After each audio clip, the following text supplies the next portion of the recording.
Okay, good morning, everybody. How is everybody? Happy Friday to you, wherever you are in the world. Welcome to today's Microsoft Flight Simulator live stream. We have an action-packed couple of hours ahead of us. We're going to start off here in Tokyo. We're heading to Seoul, Korea. This is Imela, my dear friend Imela, asked for this flight. So this is the this is for Imela. Thank you. And then we're going to do a little extra. Hello, Amin. We're going to do a little bit extra flight today. We're going to hop over into the Grumman G44A, and we're going to do a VOR to VOR flight. That should be about an hour long. So let's get in here. Now, real quick, while I'm preparing the aircraft for flight, we're going to do this kind of like an information card. If you check in the description of today's stream, there is a plethora, a wealth of information about today's flight, within reason, of course, what we're going to be doing today, and then some additional information that should answer a lot of questions that I've been getting generally. So please read that while I prepare the aircraft. There we go. I'm good, thank you.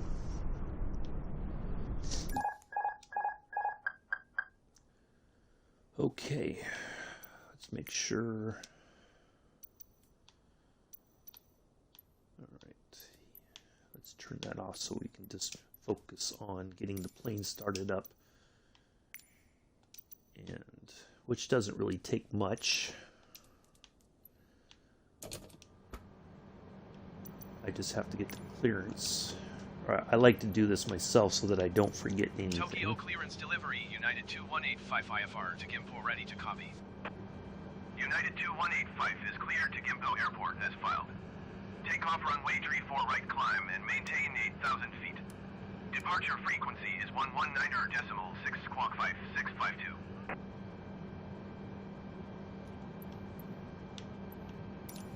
United 2185 cleared to Gimpo Airport as filed. Takeoff runway 34 right climb and maintain 8,000 feet. Departure on 119.6 squawk 5652. United 2185 read back correct. Contact ground on 121.7. Good day.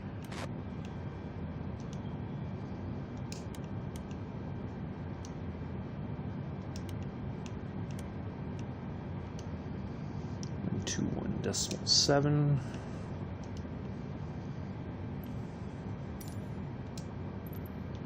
Tokyo ground, United 2185 with mic ready to taxi IFR. United 2185 taxi to and hold short of runway 34 right via taxiway Echo 6 Charlie Charlie 1. Contact tower on 118.575 when ready. You taxi got it. Hold short runway 34 right via taxiway Echo 6 Charlie Charlie 1 United 2185.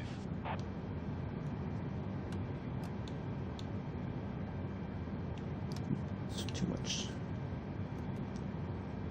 Let's get that on. Let's get our pushback.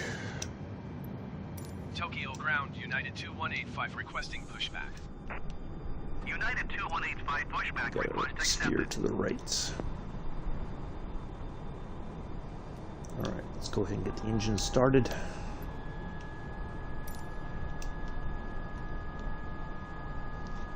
Morning, Fish Guns Fitness. How are you? Welcome to the stream.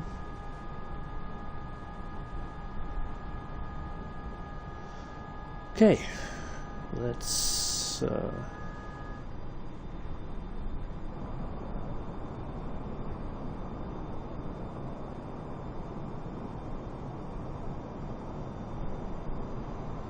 go. We'll just back up a little bit here, and then we'll turn to the ask for. It's a slight turn to the right.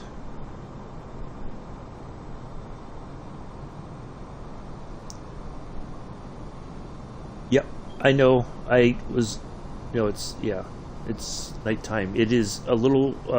It's about 8 in the evening, or almost 9 o'clock in the evening in Tokyo right now. In fact, the actual time in Tokyo is 20:38 in the evening.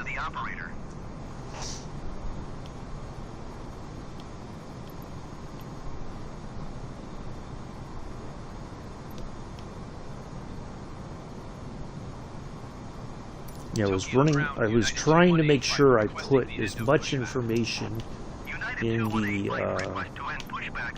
description, so hopefully you read that while I'm busy doing all this.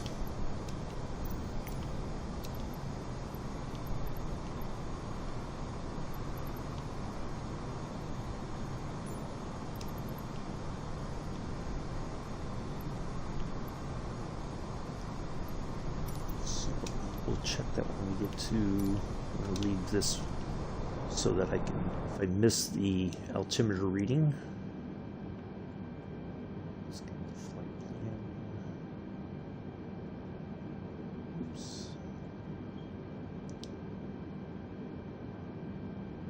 No, flight plan. Can't seem to get the button right.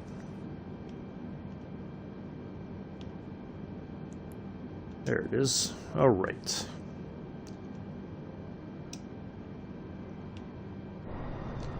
We got our flaps down. Yep. Let's go ahead and get that taken care of.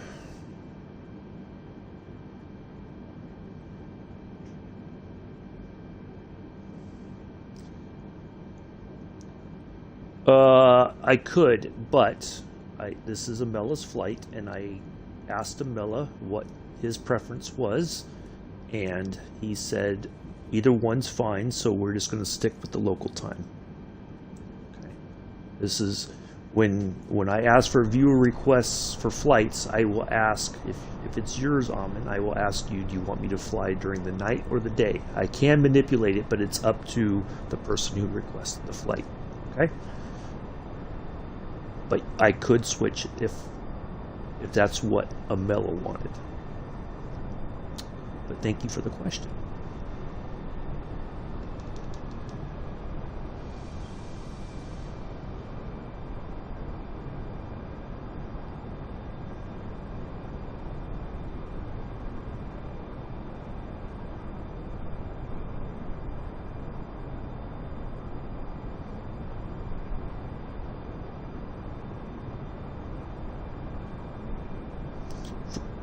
So if in real world, if I wanted to fly here during the day, I would have to do a stream at night. Now, is that possible? Yeah, it's possible for me to do that. It depends on, if I feel up to it. Hello, Mr. Addies. How are you? Mr. Addies, welcome to the stream. How are you?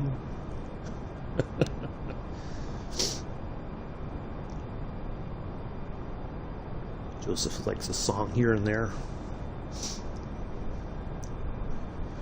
So yeah, two flights. So once we land in Gimpo International Airport in Seoul, South Korea, we are going to hop over into Grumman G44A. Now it's an aircraft that was used by the Navy and the Coast Guard. It's a flying boat, kind of.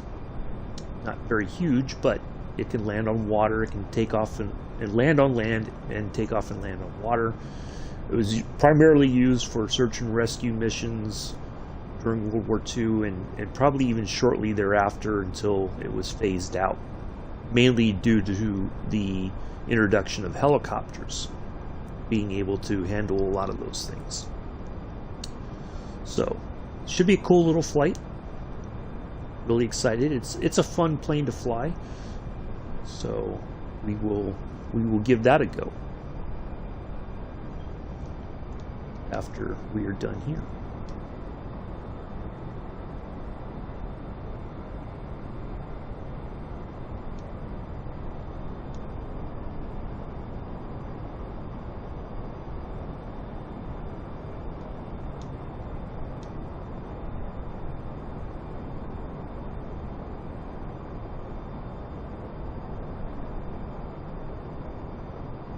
quick update from the flight deck. We are number 1 for takeoff. Once we get approval, we will get a-going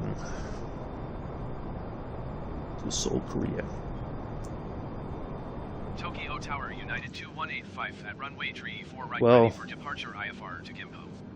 Hold on, and I'll answer your question. United 2185 altimeter 30.2113825.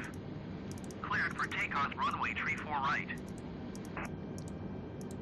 Cleared for takeoff runway 34 right, United 2185. Alright. Let's line up. Hit the loud pedal and go. I'm good, Mr. Addies. In the Microsoft Flight Sim, can you land in every airport you want or not? Well, in theory, yes. I guess, in a way, the answer would be yes. The difference being that, obviously, I cannot land an A320 on a mountainside runway. That's not very practical. I mean, you know, it might cause a few laughs and everything, but it's not very realistic now, is it? So, as long as now not every airport is in the sim, there are some that are missing, but those are few and far between, and those may be just small regional airports, or we're going to go past the green line up here real quick. So in theory, yes, you can. Now, also, is it, what's the word? I mean, I've landed a Cessna on a runway that is way longer than is necessary for a Cessna, for instance. But, you know, it's still a landing. So, yes, you can. It's just, it's not so much about, well, part of it is when I think about what I'm going to fly, I'm trying to use an aircraft that is practical for the flight. That is, for me, the most important thing. Do I know the systems? Do I know how the aircraft works? That sort of stuff. And then, if I know all that and I feel comfortable with the aircraft, then, good morning, Mick, how are you? Then, yeah, I can pretty much land anywhere. You know, so... But, you know, it's not so much... well, if I filed the flight plan in here, it's not the same as a real world. Well, the airline, of course, would have to, it would either, they have a flight plan that, you know, or they fly in and out of there regularly, or, in some cases, it's an emergency and they have to request permission to land. All right, let's get out of here. Go ahead and get that off. All right, let's go.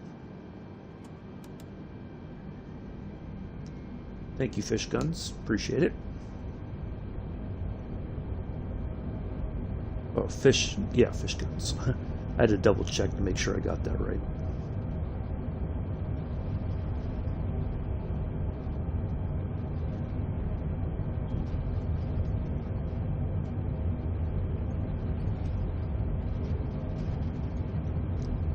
And there we go.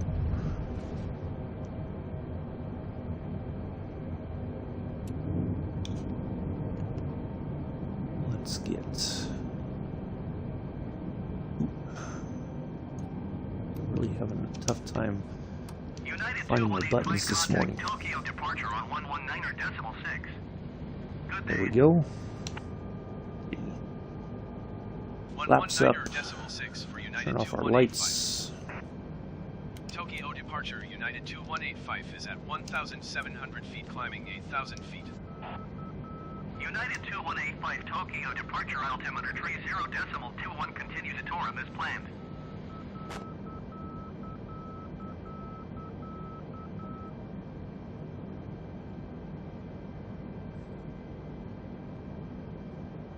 And away we go. All right. You sound like Dean Winchester in S2 Supernatural. Okay, thank you. I'm not quite sure how he sounds. I kind of know the character that you're referencing, but I do not know for sure if I sound like that person. Hello, EG. welcome to the stream. So let's see. So basically, we're on our departure route out of the airport. We're clearing the airspace. Let's give a big old crusty salute to Tokyo for hosting us today. We are on our way.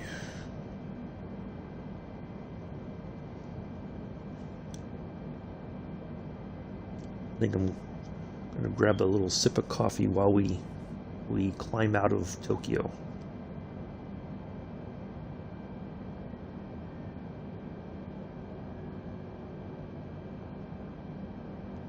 All right. So we should get our next altitude increase.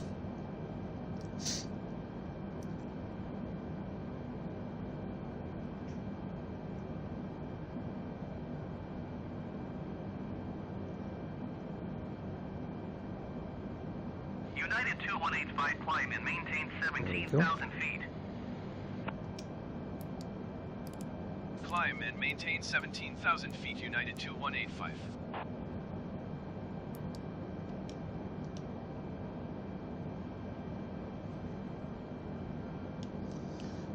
Go ahead and turn the dome light off. We know. There we go. Now we can enjoy the nighttime scenery here from Tokyo.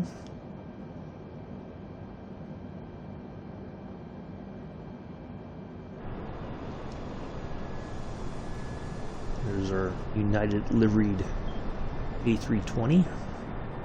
They don't have a Contact Tokyo Center on 119 or decimal 35. all Nippon or anything like that. 119 or decimal 35 for United 2185.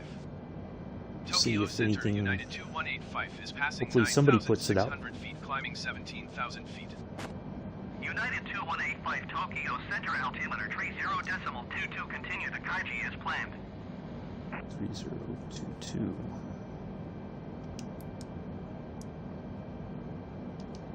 Just a slight change.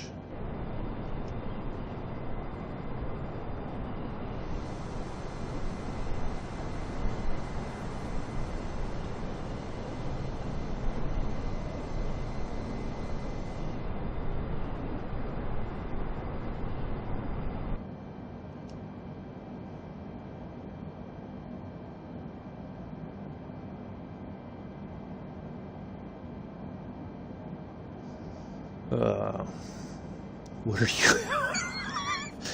He's after your latte, Mick. That's what he's after. And maybe some fudge.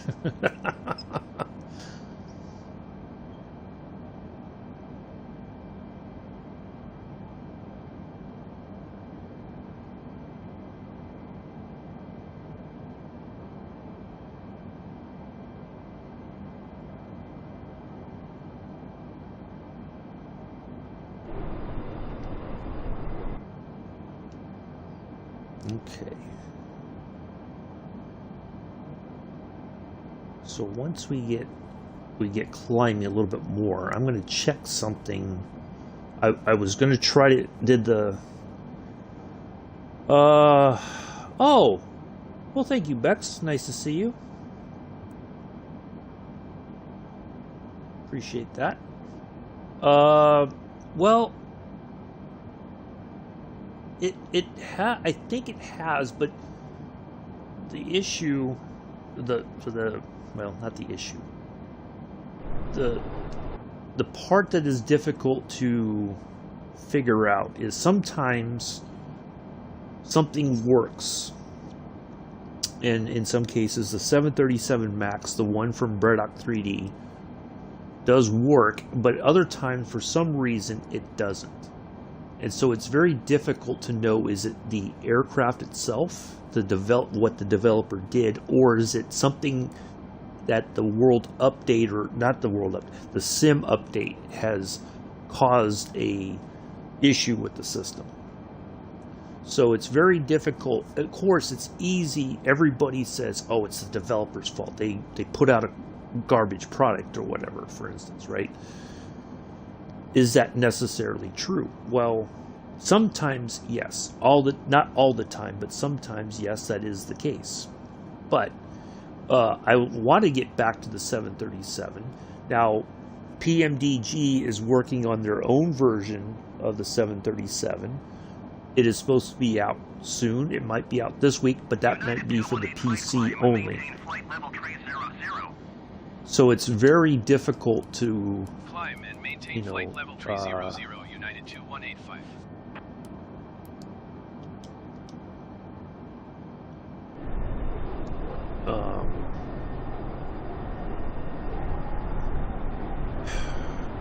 The Embraer controller. But I don't know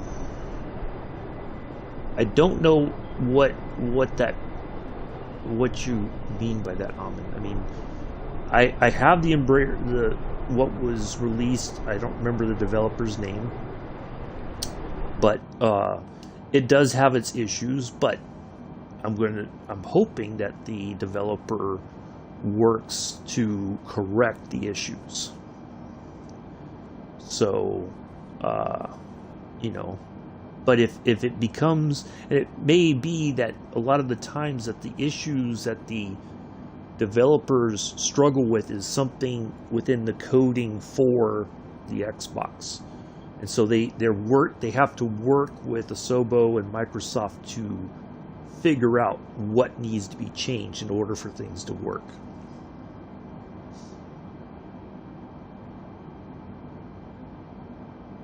But the Embraer jets are pretty good, And here in America, it's either you fly on the Bombardier regional jets or you fly on the Embraer regional jets.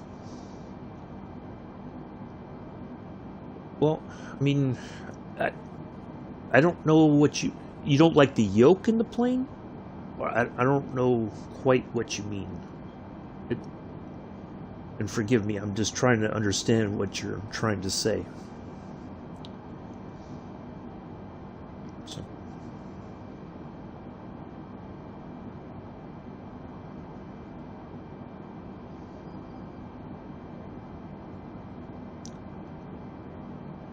But, I think a lot of developers, they have a plan, or they want their product to work, and sometimes it just doesn't work that way. 134.15 United 2185. Oh, nice, Joseph.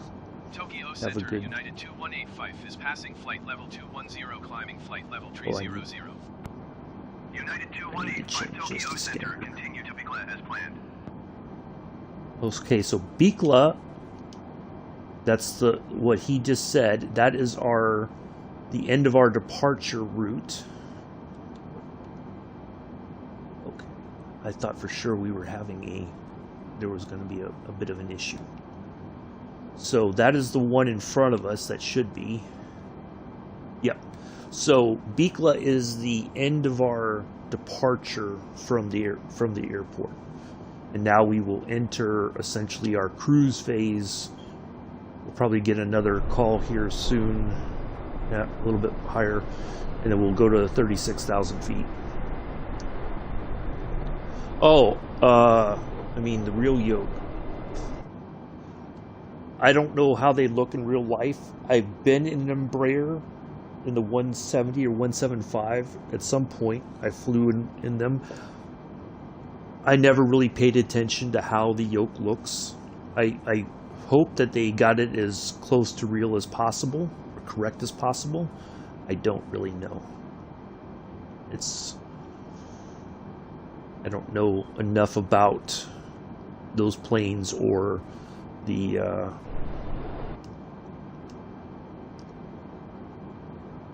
anything like that, so I can't really.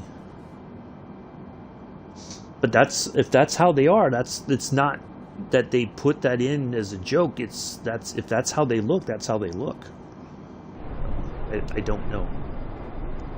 All right, we're having that same issue like we did yesterday, so we're gonna tell the plane to get up and go.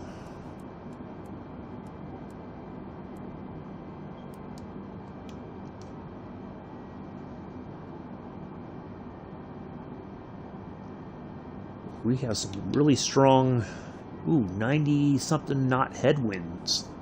Ooh-wee. United 2185, contact Tokyo Center on 125.6. Good day. Sit tight, everybody. It's going to be a bumpy climb. United 2185 is at flight level 240, climbing flight level 300. United 2185, Tokyo Center, continue to hold tax as planned. Wow. Look at that nice starry sky there. Look at that. That's pretty nice.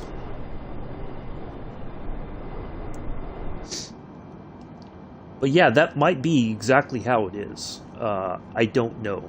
I looked at it first and was like, this doesn't seem possible, but if it is, that's just how it is. So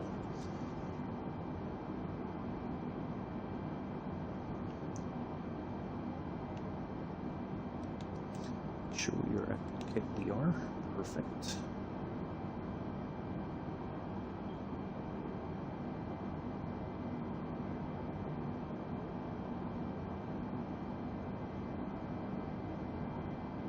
Okay, Joseph, no worries, we'll be here when you get back.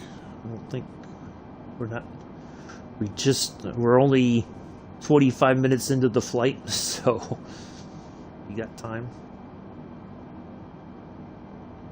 There's some really strong winds.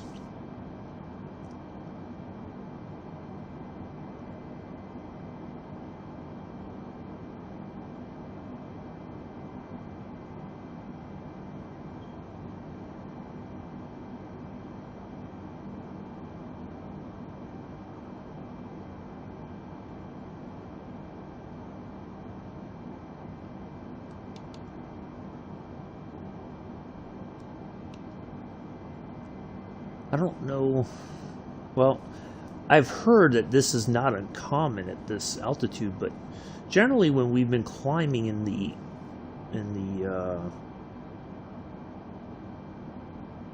A320, we get to our hello, Fahad. I hope I pronounced that correctly. Welcome to the stream. We don't encounter this much turbulence. Now, is it possible that this is how it is in real life? Perhaps. I don't really know because I've never flown from Tokyo to Seoul before. But it could be possible.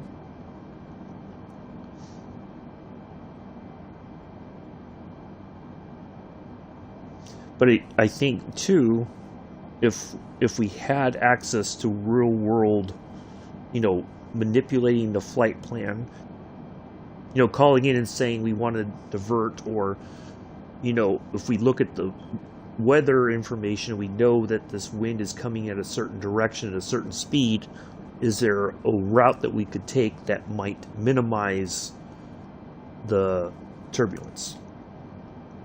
Good morning, Simon. Can I help with what, Fahad? Hello, Imela. Welcome. Bello is the lovely person who asked for this flight today. I don't know why this does this.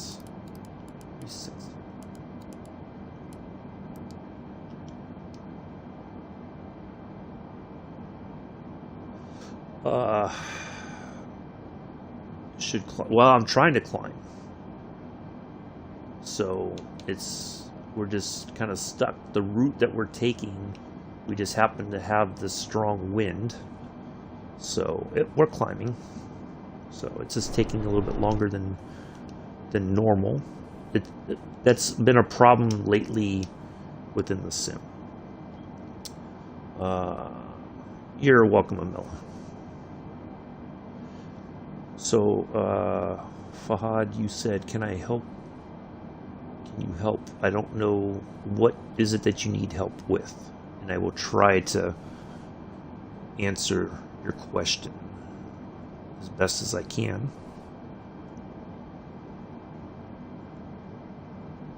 If you're asking about the PC version of Flight Sim, I am on the Xbox. If you look in today's description of the flight, if you scroll down, there's a link to the Microsoft Flight Simulator forums. So if you have installation that I can't help you with. If for issues like that, if you go in the bottom of the description, I put it in today, or when I was preparing all the information for today's flight.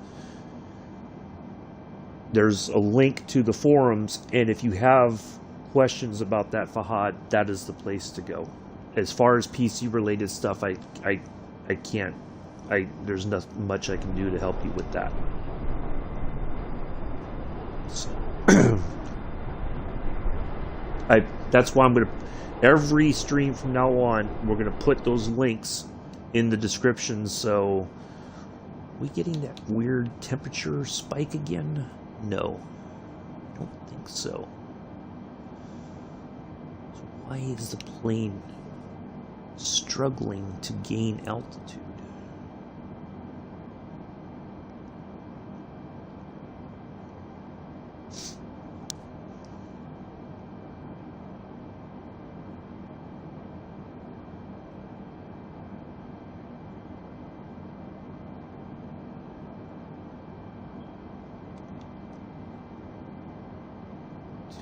So we're climbing. See, it goes for a bit and then it goes right back.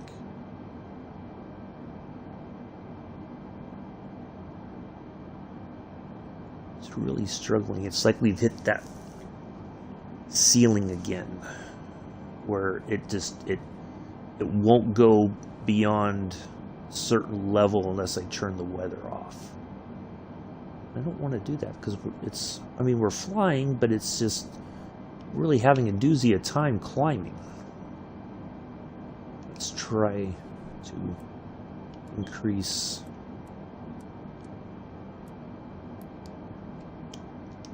that and see if we can coax the plane to do a little get up and go.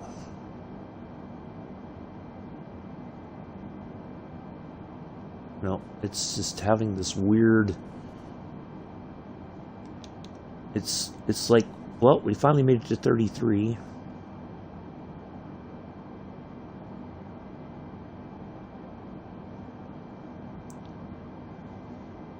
Well, so I said about 2 hours. We've only been in the air for 31 minutes, so probably another hour and a half.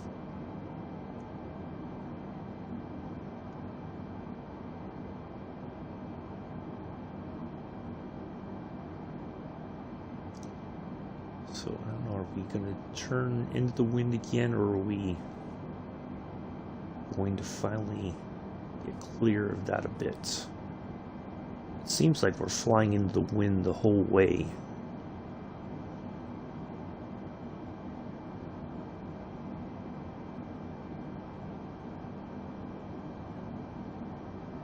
Well, we're climbing, so I'm just going to leave it as it is. We're just going to have to monitor the systems, kind of. We're not getting the weird temperature spike. It's just that these strong winds are... So we're getting close to 34, flight level 340.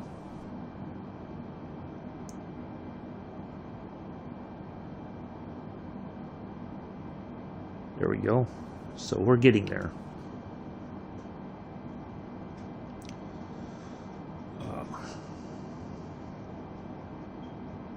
I did not expect this. This is quite interesting.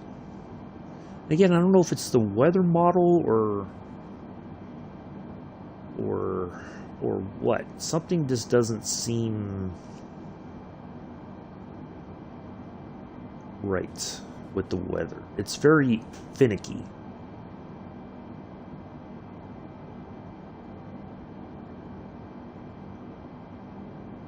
Alright, so let's have a look out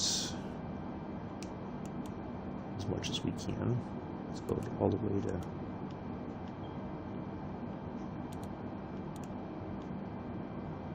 So we still got quite a ways to go. Don't quite see, I don't think I see the airport name yet in front of us. Wow, that is some strong wind.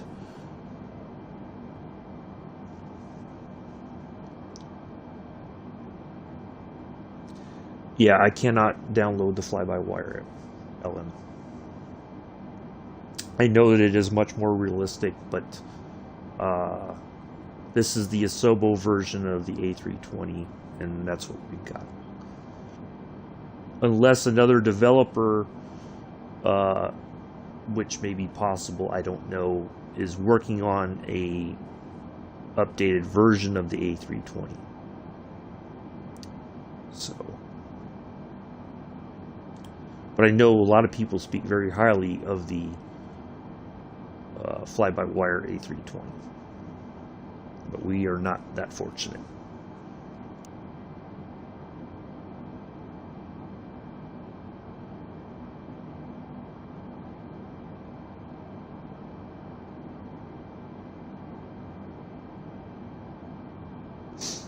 So yeah, there's just a lot of.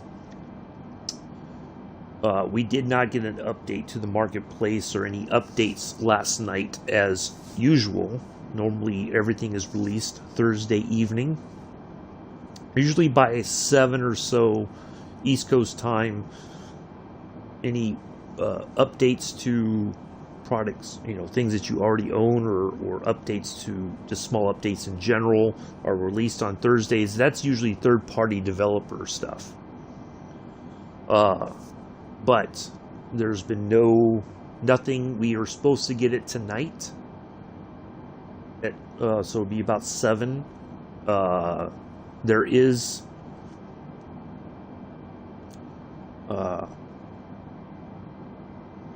yeah, I get that, LM, and unfortunately,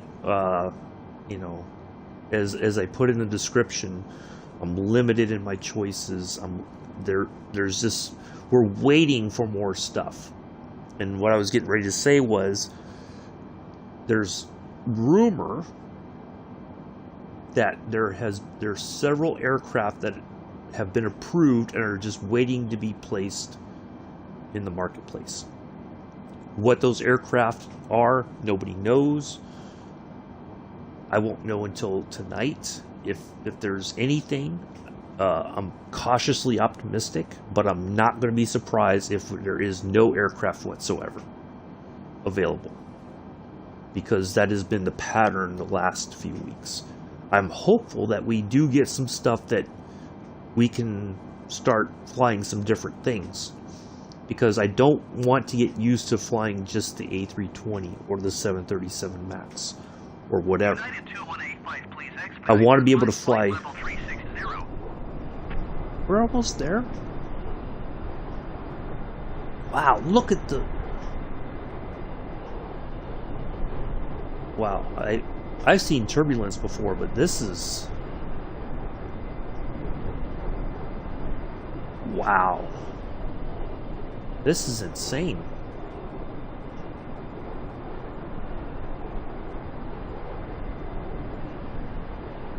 It's like we take a step forward and then we go, we go back down, we lose a little bit of altitude, and then we shoot right back up, but we never quite get there for an extended period of time.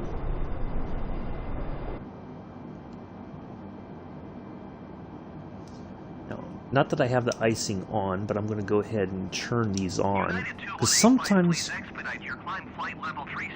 Trust me, buddy, I would love to I would have loved to have been at 360 already.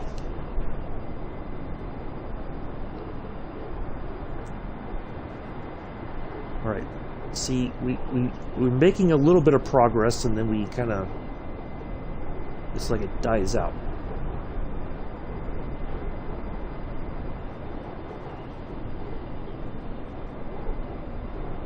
We're almost there. We're getting there. Oh, thank you, Ellen. Thanks for stopping by. Appreciate it. Enjoy the rest of your day as well. Yeah, so, yeah, there's just... I was, in the forums last night, and this morning I was just kind of catching up with things. And hello, Cabano. Yeah, it sure does, Mick. This is just, it's crazy how strong these winds are. And I don't know that there would even be any, if this is how it is in real world right now, and possibly it is, I don't know. But would flights be canceled because of the strong winds? Because there would just be no safe route, that other than, you would have to kind of go a weird, either to the north or to the south to try to not be impacted by these strong winds. Oh, thank you, Cabano. Yeah, I know. I usually get, I check all that at the end after the stream's over, so thank you though. So I don't know, even if we were real world pilots, we had real world live up-to-date weather information, including wind patterns and all that, is there a route that could be taken safely to get to Seoul that would minimize the yeah, I think it would, Rob. I don't know what you mean, Joseph. What, if you would you please clarify when you just said, yeah, I think it would. I don't know what you exactly mean by that. So anyway, so is it possible for that there is a safer route, but we don't, within the realm of our flight sim, we don't have all that information. I mean, I could look up real world weather, but no, I don't, Cabano. I'm considering it, but I have to, that's something I have to think about, and what it would be like. What would it so not yet. It's possible maybe in the future, but not right now. Well, in some cases, yes. If there's no safe route, then it's possible that they would cancel the flight due to, weather that the plane would not be able to fly safely. And they have to think about the crew, the aircraft, and the passengers, of course. What was I going to look up? Oh, I know. I was going to add, what's the time in Seoul? Okay, so Tokyo and Seoul are in the same time zone. So it's 9:16 in the evening in Seoul, so we still got another roughly an hour, 20 minutes. So it's going to be a little after 10, close to 11. Okay, come on. That's fine. No worries. We'll be here. So yeah, if it's really bad, they would probably cancel the flight. But it seems like we've kind of, sort of. All right, we're finally at 360. So now all of a sudden, it seems like we're above the fray, so to speak. So I reluctantly will allow the passengers to move about the cabin, try to get a quick evening service from the flight attendants.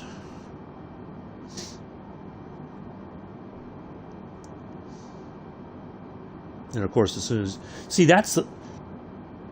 I've always noticed when I've been flying, it never fails. For some reason or another, and I don't quite get it, that as soon as the flight attendants start their cabin service, right? Whatever that may be. Whether it's, and generally, we'll put that back on. Go ahead and sit back down, folks. That's when the turbulence kind of kicks in like this. you know. And part of it is they're still, you know, climbing to... That dude. Is that really necessary? Anyway, that's when it gets a little bit more bumpy. And I never understand. It's like, you know, we're climbing and everything's good, and as soon as the stewardesses, or flight attendants, sorry, start the cabin service, bam, it's like you start getting those bumps, and it's like, why now? What happened? You know, and it could just be we're hitting just some pockets of bad air and everything, but it's like, okay, maybe the flight attendants should just sit down and wait a little bit longer before they do cabin service. You know, we're going to survive without the cabin service for right now, I think. But I always notice that. I never quite... It's this weird sort of thing that happens. And I don't... It's just something that I've noticed more recently when I pay attention more when I'm flying, because I'm like, it's like these really weird situations that keep happening, I guess. So now I was on one flight, and this was a long time ago, and we flew from Huntsville, Alabama down to Birmingham. Short flight, just take off, climb a little bit, and then they basically follow the freeway down to Birmingham, and then you land at the airport. It was probably one of the worst flights I've ever been on. We hit an air pocket and dropped. It was like an elevator. We went down and right back up, and my stomach was like, no thank you. Now, luckily, I didn't get sick. I felt like it. My mom said that I looked like I turned 3 shades of green. But yeah, it was because it's on short flights, they're only going to go so high and then right back down. So they're not going to climb to like 30,000 feet. And then, because by the time while they're climbing, they're, moving that distance. So they'll never get there. So they only fly it like 5,000 or so. It was like ridiculously low. And it was just, it was so miserable.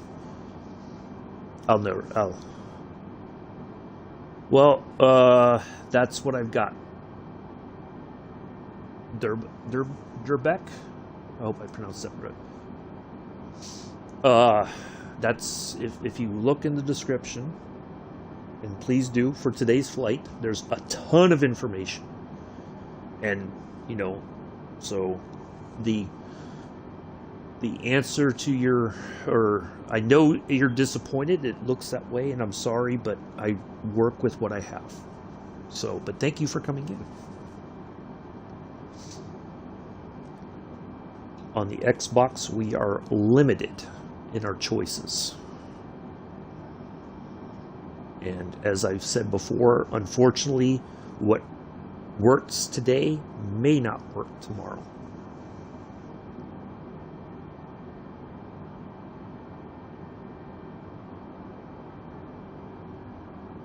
So I just try to do the best I can with what I have. So we're almost at the hour point where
I just realized I'm sorry. I was on mute. I just looked down and realized I was on mute because I've been coughing a little bit this morning, so I'm trying not to cough in everybody's ear. As I was saying, it looks like everything's kind of settled down, so we are making progress. And, you know, it's a little bumpy here and there. Hello, Gamer Gav. So United 218 flight contact Tokyo Center on 124 we've got we still got about an hour left in the flight, give or take. But the distances, what I noticed is when I was making this flight plan, and then we'll talk about the Grumman here in a moment.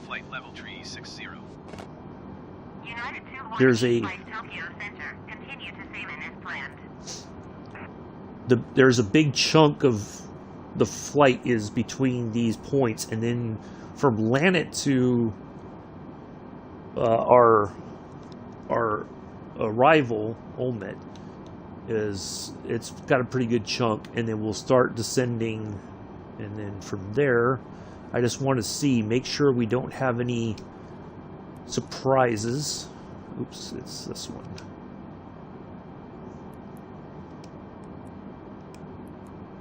I'm just looking for replicated. It doesn't make us go back to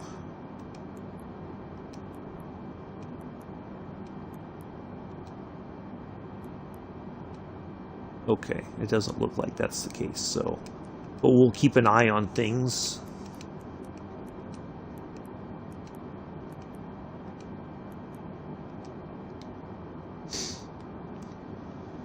So the Grumman, what we're going to do is we're going to pop over, we're going to change aircraft. I'm not going to end the stream, we're just going to change aircraft, we're going to change a few things, and then we're going to take off from this really cool airport that is along the Gulf Coast of Mobile, Alabama. We're going to head towards Mobile, downtown airport, and we're going to hang a left and go towards Biloxi, Mississippi, and we're going to land there. I want to leave the weather on because if it's cloudy, and it's possible that it may be cloudy down there, I don't know how it is in real life right now.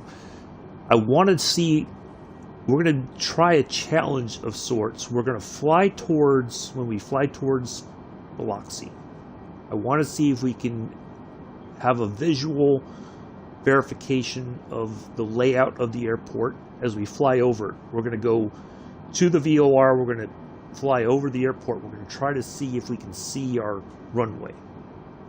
And then we're going to turn and line up for our approach. So we're going to kind of do like what we did when we flew from Havana to Key West. We will try to get the visual clarification of the layout, and then we're going to turn and we're just going to make our own pattern of sorts, and then we're going to turn in and land and try to put the wheels on the ground, and we'll be done. So do stick around for that.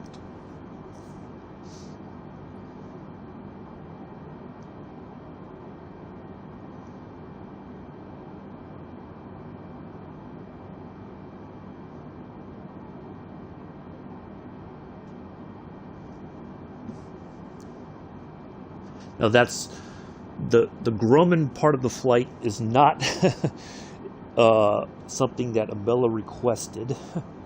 As far as today goes, Imela requested this part of the flight, but I thought we'll try to do something a little bit more today.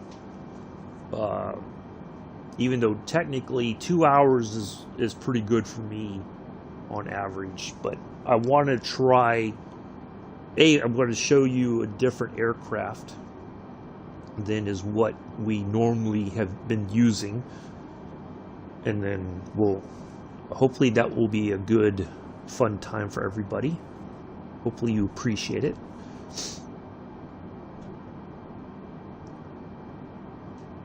And then tomorrow we will be in the Supermarine Spitfire. We will be doing a flying tour of sorts, as as much as possible. I have to kind of make a makeshift flight plan to hit the relevant areas. We're going to take a flying tour of what is known as the Fulda Gap. So if you're interested, so it's going to be a bit of a history lesson of sorts. If you want to know more, just Google F as in Frank, U as in Uncle, L as in Lima, D as in Delta, A as in Apple, and the word gap, G-A-P, gap. And so then at least you kind of know what I'm going to be talking about. So we'll talk about that, and then we're going to hop over in the MB339, and we're going to take off from Nellis, head over towards the Grand Canyon, do some turning and burning kind of through the Grand Canyon just for fun, and then we'll land back at Nellis, and that will be the end of Saturday stream. Sunday we will be doing we got Train Sim World 2. Now Farm Sim, we talked about, I did commit to doing 3 streams on Sunday. I probably am going to pull back from that and only do 2. It's just this week has been a bit hectic for me personally, so I think 2 streams is enough. You know, I'll try to work Farm Sim back in, but I didn't get a lot of viewers, although I've got a lot of new subscribers, so that may be something that some of you might be interested in watching. It's very tedious, very monotonous sort of stuff. I know it's not everybody's cup of tea, so to speak, so I will try to do that at some point. I just I might have bitten off more than I could chew, and this week is probably not going to be the best time to bring it back into the channel. So we're going to do Train Sim World 2 first, and then we're going to have about a 20 minutes works pretty well. And we'll turn, you know, I'll stop the Train Sim World 2 stream once we get to our destination, and then I'll take a little 20-minute break, reset the stream. We'll go flying in the Stearman 75 over Mexico City, so please join us for that. We're going to try to find all the cool spots. We will turn off the weather for that. We will make sure that it's daytime when we're flying, so we may advance the time a little bit so that we can clearly see some of these really cool areas around Mexico City. So do join us for that. And then Monday's flight. Monday is going to be fun. We'll talk about Monday on Sunday. I'm really looking forward to this flight, though.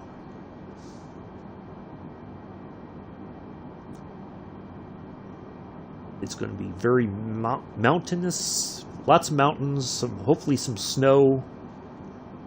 So bundle up, bring your hot beverage with you for Sunday or Monday's flight. So it should be good.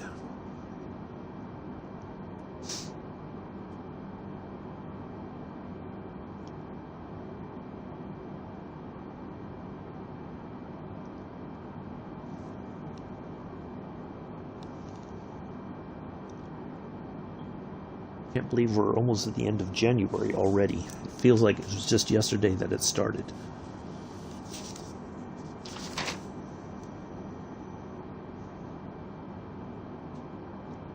And then next Friday, we are doing the long-haul flight from New York JFK to Frankfurt. That is going to be probably, well, if we catch a nice tailwind instead of a headwind, which normally happens, hopefully we'll get there a little bit quicker. But that is probably going to be about 8 hours, maybe 9 hours long, depending on how things go.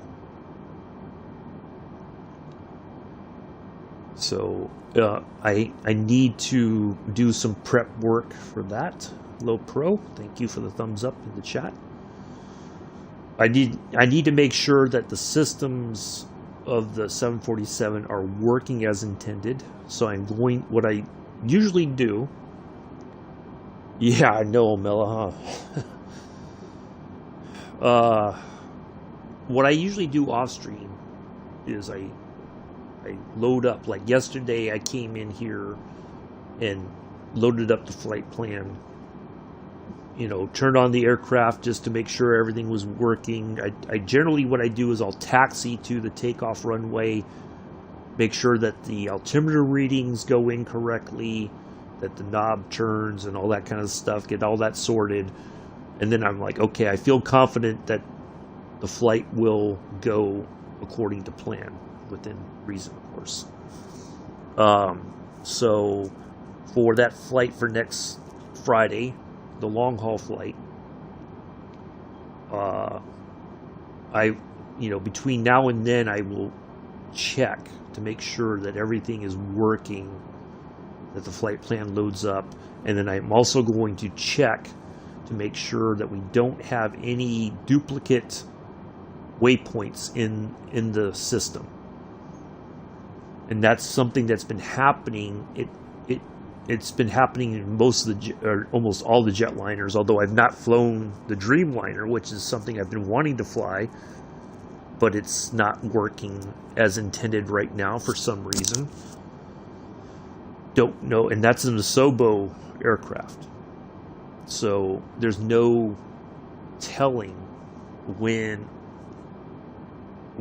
the issue might get fixed.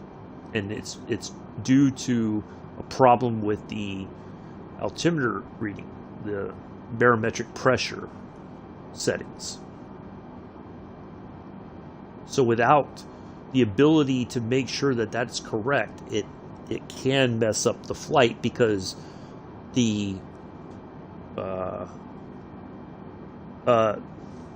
Daniel, no, sorry, but you please don't come into my chat and ask to be a moderator. I don't know you, so the answer is no. Please do not ask again. Okay, thank you. But you're more than welcome to hang out in the chat, watch the stream, but I don't know you that well enough to give you moderator status in my channel. Okay, but thank you for coming in. So, when we take off, we have to make sure, because if our barometric pressure is not at the correct setting that the notional ATC, the in-game air traffic control tells us is our barometric pressure, then our altitudes are not going to be correct, and then we're going to get told, even though we'll get told numerous times if we can't put that correct information in, we'll never get to our correct altitude. Low pro.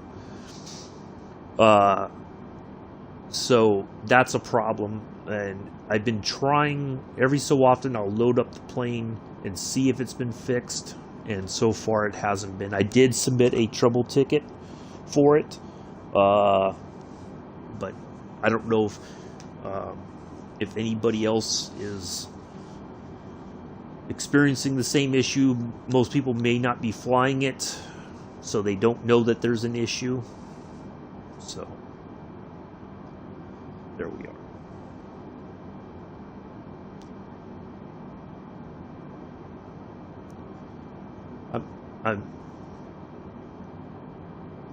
I'm not trying to be mean or whatever. I don't quite understand something, and if somebody can enlighten me, I'm more than happy to hear what you have to say. What is it? And this has not just happened in my channel. I've seen it in other streamers, that viewers just come in and ask to be moderators who have not been like long time viewers of the stream, who I've never really communicated with on a regular basis and developed some kind of a friendship with, that I feel that I can trust somebody with a responsibility of something like being a moderator of my channel. I don't quite understand why people feel that is something that is okay.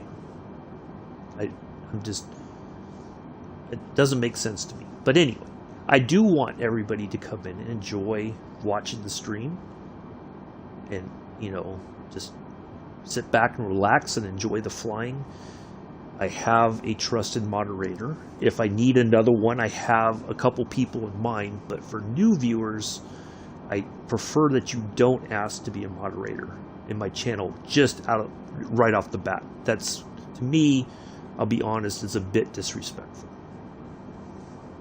So, there we go.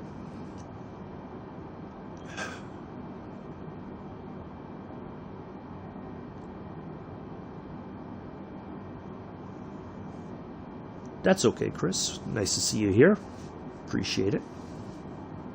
How are you? And for those of you who do watch or are starting to watch the stream regularly, you will notice there are people that I talk to differently. Those are people that I have gotten to know over the past year, almost year and a half, and have developed, you know, just by chance we've gotten to know each other a bit and, you know, established a friendly relationship. So I would like to be able to, does that mean I'm going to get to know everybody? No, that's probably not, I don't know that that's humanly possible, but I want people to come in. I'm not, for me, it doesn't matter where in the world you're watching from. If you like the content and you appreciate what I do, I'm happy to have you here. So don't think that when I say no, it doesn't mean, or it means that I don't want you in the stream. I want as many people to come in and enjoy, you know, take their worries off their shoulders, whatever, and just kind of relax and enjoy the flight. So, you know, I do want as many people as possible, as long as we all maintain a level of respect for one another. That's all I ask.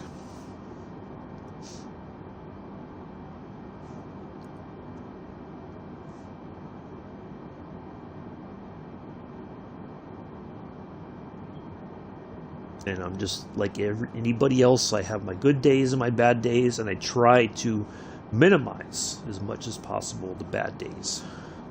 So that should be landed in front of us. Let's have a look. It is. All right, so we got that chunk. Now,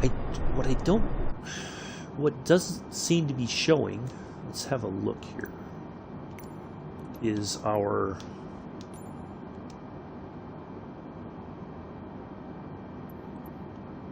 I don't know why.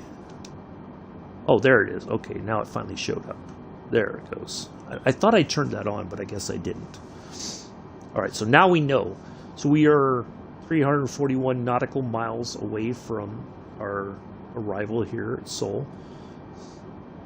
And soon, before we know it, we will start our descent. Now, I looked in the flight log, as they call it. So when I make the flight plan, there's a screen that I can pull down the flight log that tells me our expected cruising altitude. And it shows basically our flight plan. There's the departure phase and the climb to our cruising altitude. And then our flight are cruising along on our cruise altitude. And then there's our marker, which is landed between that one and Olmet. There's about, let's see, 18,000 feet difference. So between those two, what I'm going to do is I'm just going to start just slowly descending until as we get closer to landing. That way we are set up for the rest of the phase, which is as we descend further into lining up for our landing into Seoul, it should make everything flow a little bit smoother. And so I have to ask for those reductions in altitude. Now, when I first started flying, I would just see the marker and go like, I'm going there. Now I ask for permission, and either it will tell me yes or no, or it might say, well, don't go there, go to this level instead, and be prepared for the next, reduction in altitude. So fingers crossed. It does not look like we're going to have too many issues. I think if we zoom out, we might be able to see. So right there, from now, there's Lanet in front of us, and then our next marker is up in here somewhere. And then that whole bunch of letters and everything, and on our flight plan line, that is the remainder of the flight. Now, it looks like a big mess from this far out because we can't see all that information separated here on the screen. It just looks like a big mess of letters and information right there. But that is our flight plan in all that mess, the remaining part of it. So there we go. And we'll look at that a little bit more as we get a little bit closer, and then things will be a little bit more clearly defined. Because I want to make sure, one of the things that I'm trying to do, make a point of doing, is looking at that to make sure we don't have, because in previous streams, if you go back and watch, during our arrival and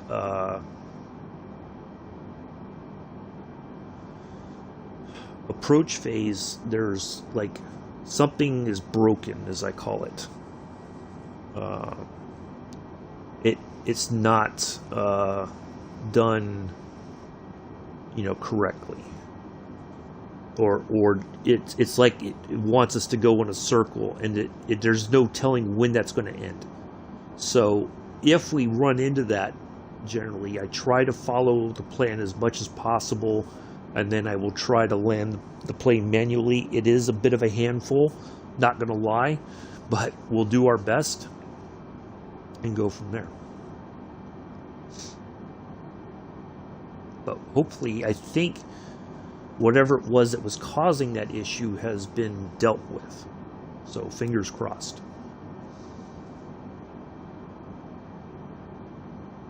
But we'll look again as we get closer to make sure that there's no overlapping information that may cause us to go into this continuous circle, until we finally get to the point where it finally turns us towards the airport.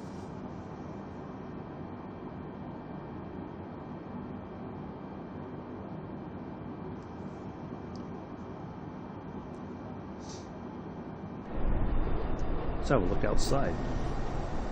A little bit of clouds over the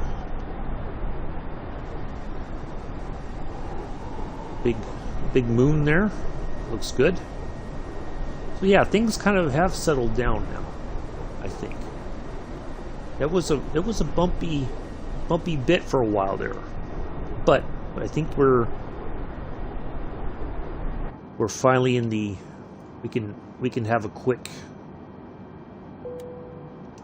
We can have the flight attendants check on the passengers, see if they can get them something really quick to drink or eat or anything to make them feel a bit more comfortable for the remainder of the flight.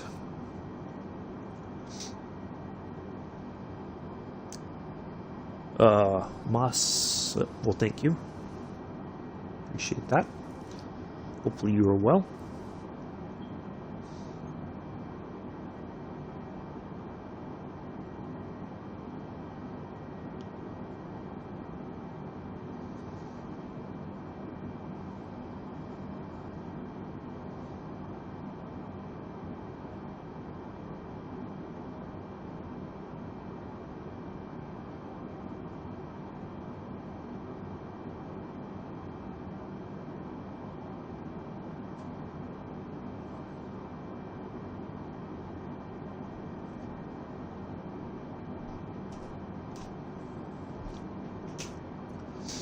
Alright, so we've got our brakes already set, our auto brake. That seemed to work pretty well yesterday. Our speed brakes are already set as well. So we are set up fairly early for our landing. Oh, well, thank you, Imela. Glad to do it. Be safe. We will see you later.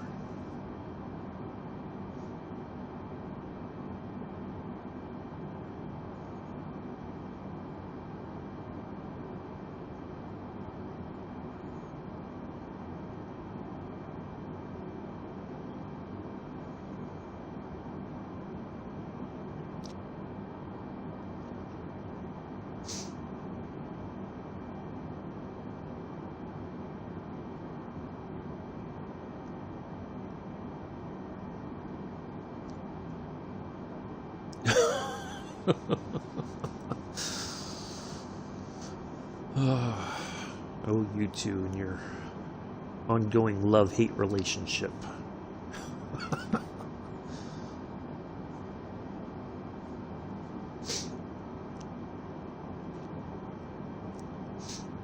I know it's all in good fun.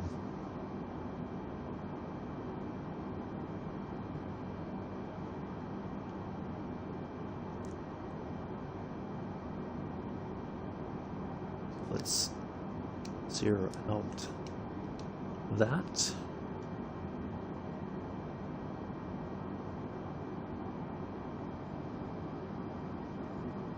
Yeah, I know you do, Chris.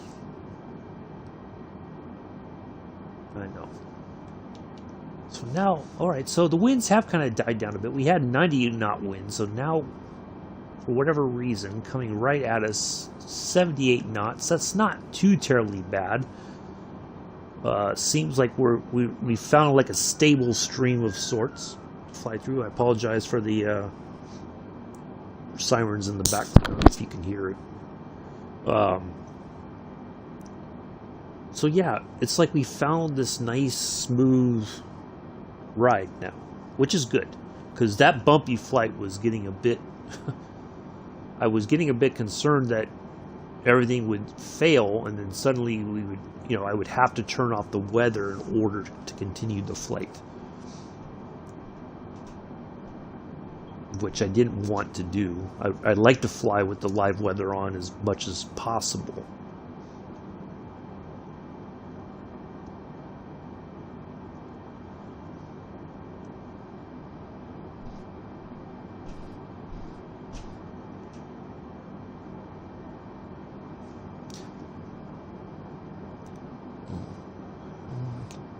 Oh, I know why this is like this, because that's there.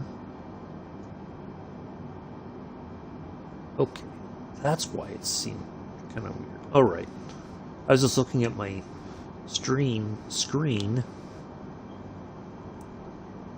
and something wasn't lining up correctly, and I just realized why.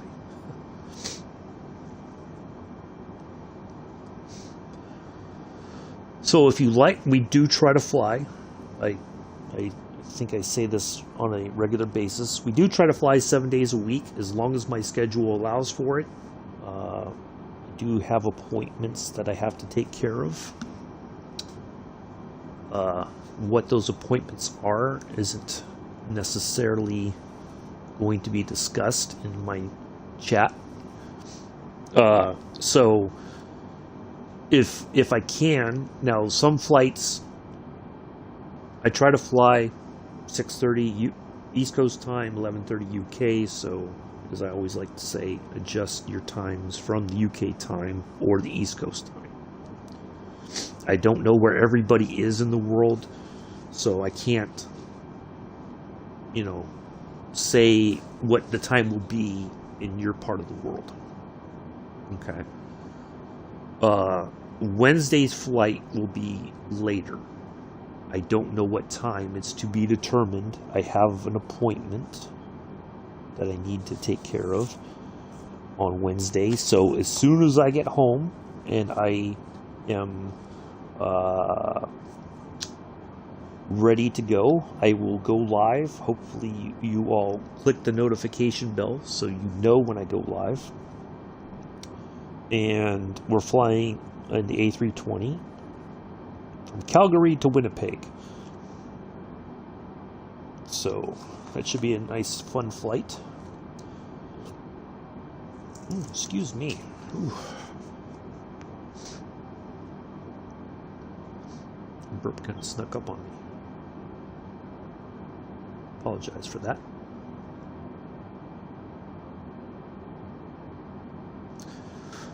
So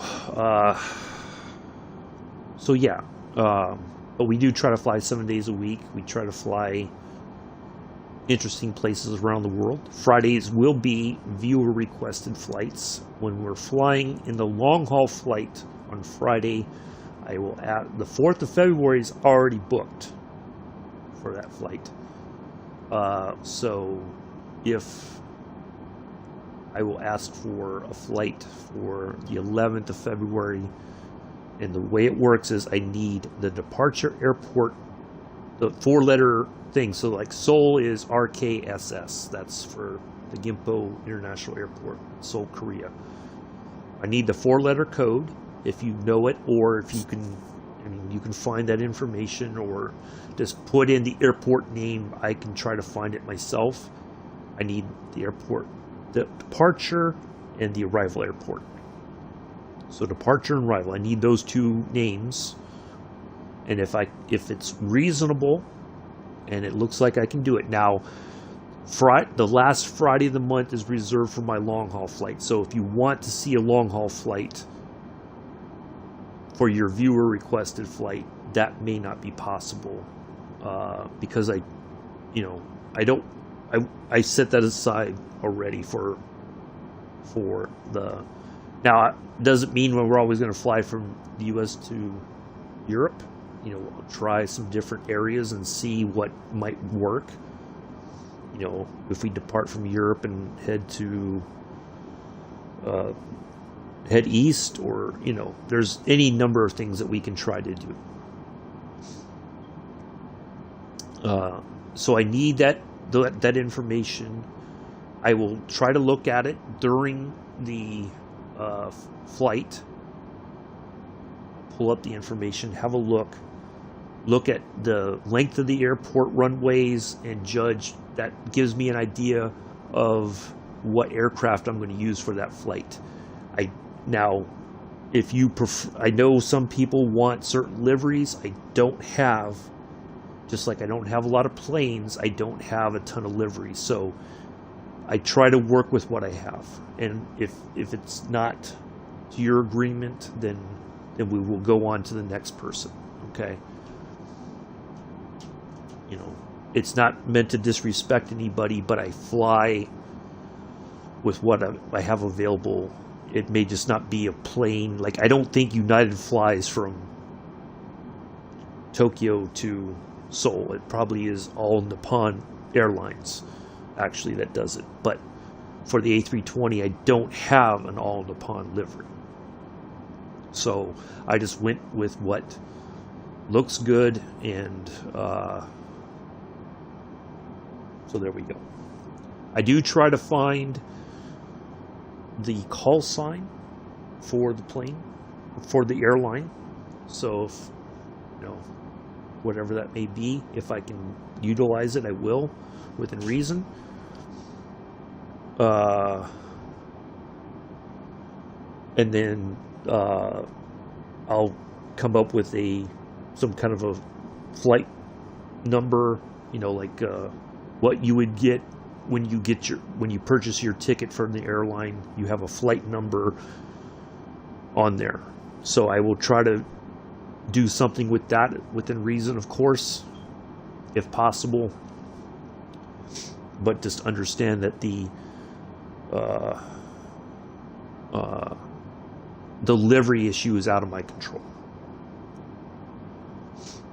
So please bear that in mind. All right, an hour 25.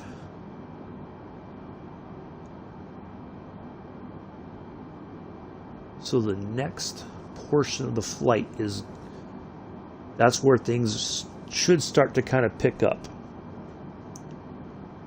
So once we get past this marker, we should see the next marker should be Olmet.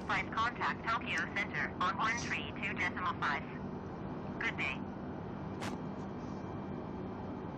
132.5 United 2185. Tokyo Center United 2185 flight level 360.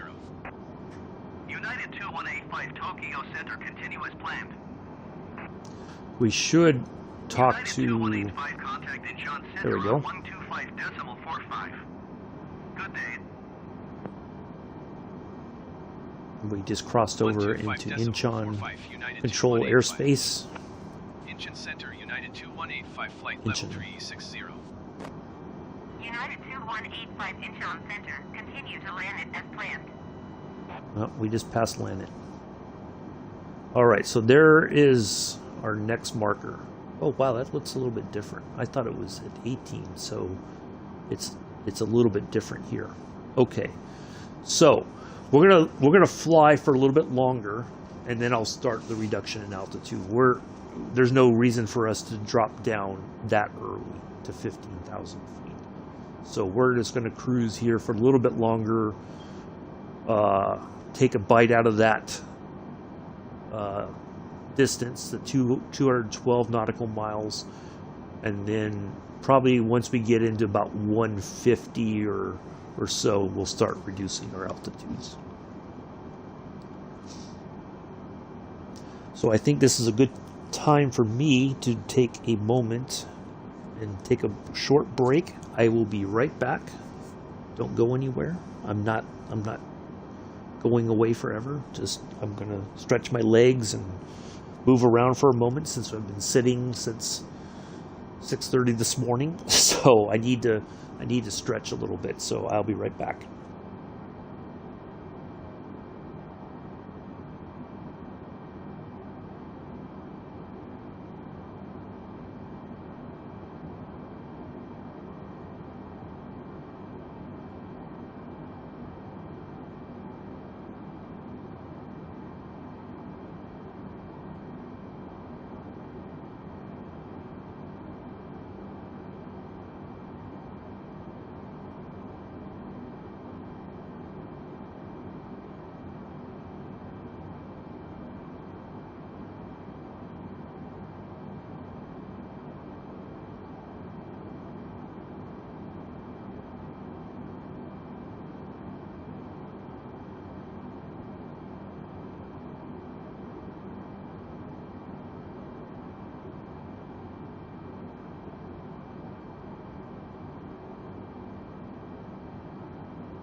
All right, I'm back.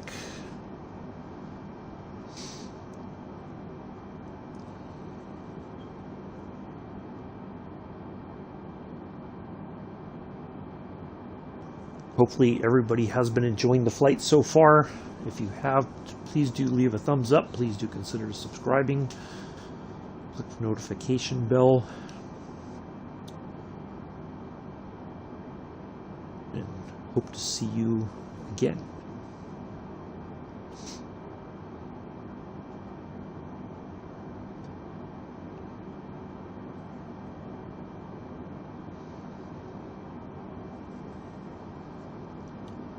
Hello, Cabano. Welcome back.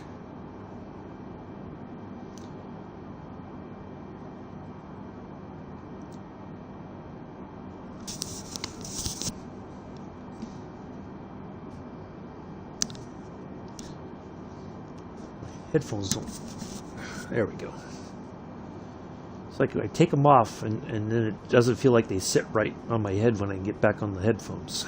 I don't know why that is. It's not like the size of my head changed or I grew a ton of hair that might interfere. Okay. Well,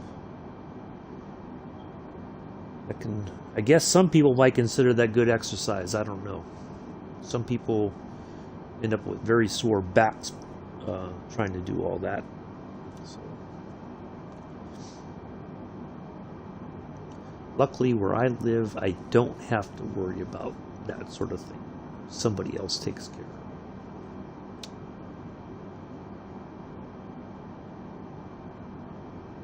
Which I'm quite content to let them do. So let's take a look at our current time in Seoul. It is 6 minutes after 10. So they're 14 hours ahead of me on the East Coast.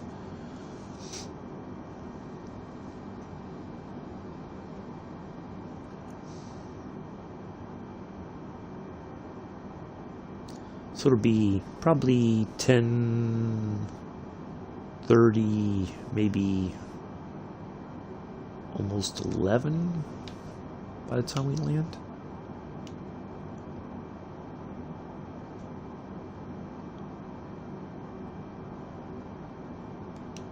All right.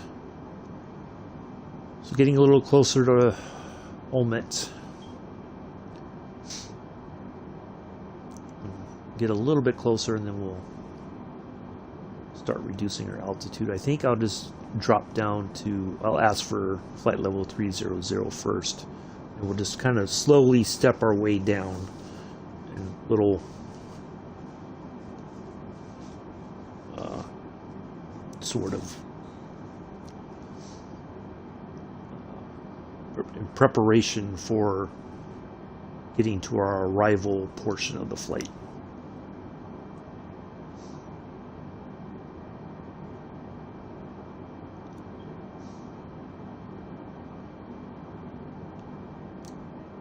Do appreciate everybody coming in today and hanging out, being part of this flight. Thank you to Imela for requesting it.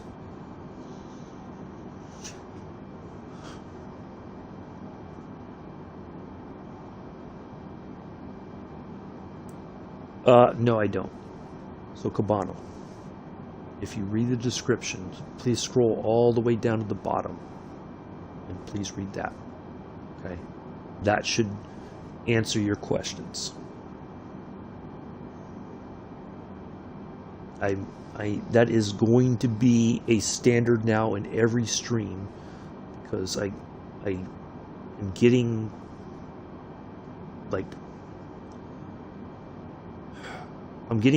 similar questions on a regular basis. So I'm trying to answer those in the description so that if you read the whole thing, look at all the information, it should tell you, you should get an idea. Now,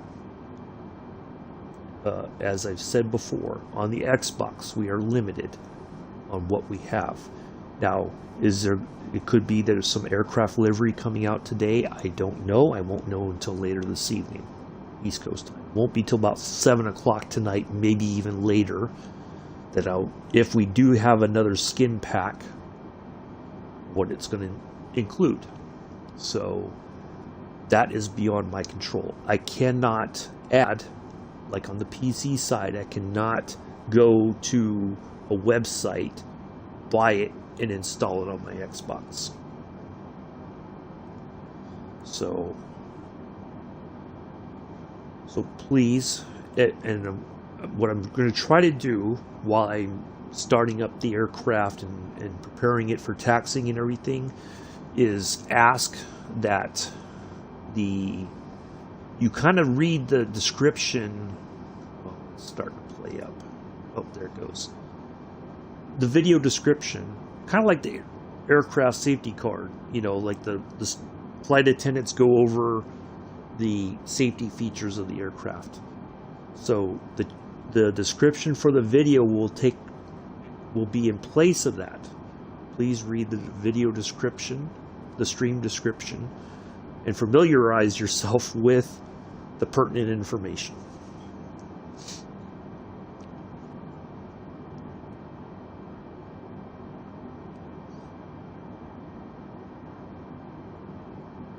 So I feel like that's the best way for me to be able to focus on the flying and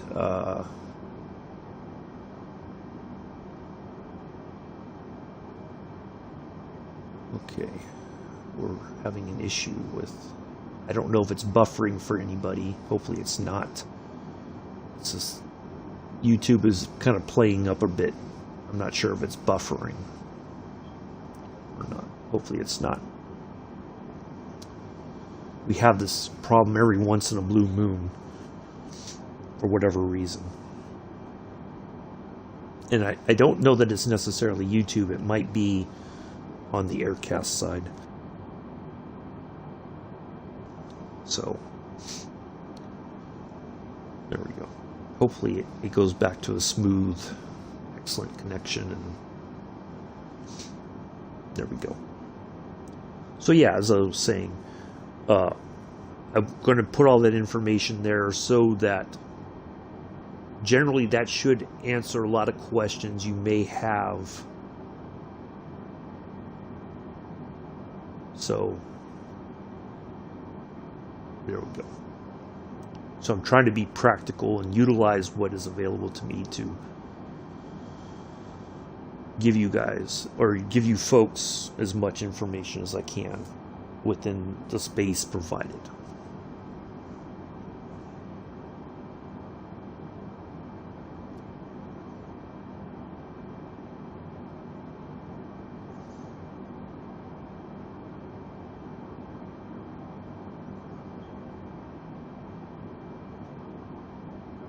And if you ask questions like that, I will refer you back to the description for today's flight. Okay.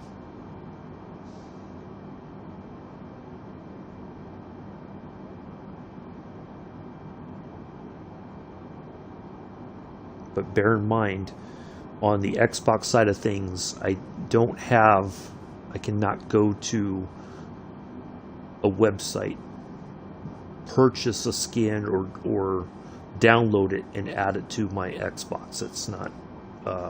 That's not how it works. Ooh, let's start our reduction. I just realized that we were getting a little bit closer. Engine center, United Went past our.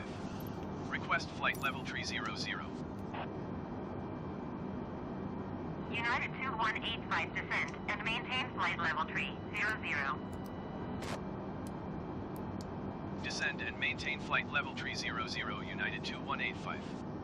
I kind of got talking and then I wasn't paying attention to the screen in front of me.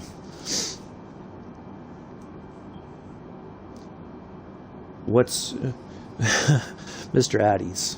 You say not bad. Would you please clarify what you mean by that, if you would like to? I don't know. That's a very vague statement in my chat. Oh, you were never mind. I just see now that you're responding to Chris. Okay. I just had to look up a little bit farther in the chat. When I see your response a little bit after the fact, I don't know if you're meaning something to me or you're talking to somebody else, so I apologize. Also, for those of you who are new to my stream, in the channel description, the About Me page, or on the banner of my YouTube channel, there are a couple links. One is to my Flickr page that has a bunch of pictures that I've taken over the years. So if you like photography, you want to see some different stuff, please do check that out. There's also a link to my Redbubble that has some pictures that people seem to like. You can buy prints, there's a whole lot of products that you can, coffee cups, whatever. So please do check that out. On the Flickr side, please do not download my picture for your own use. That is, you are violating copyright laws, so please do not do that, because if I catch you, you will be prosecuted to the fullest extent of the law. Also, there's a link to my SoundCloud that has, I took a radio production class a couple years back. Was not expected to succeed, I'm not going to lie. The instructor told me on the first day that he didn't think I would pass the class. Hold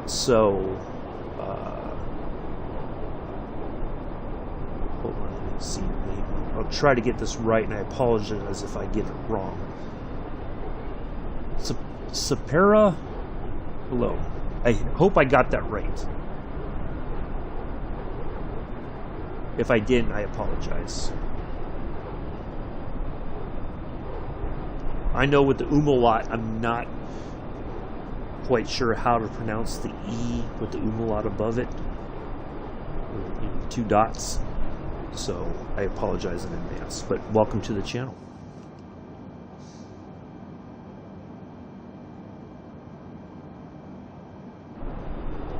Alright, so we're at 30, so let's go down.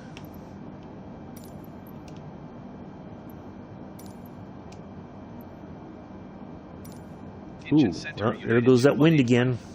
Request flight level 250. United 2185 descend and maintain flight level 250. Descend and maintain flight level 250, United 2185. Oops.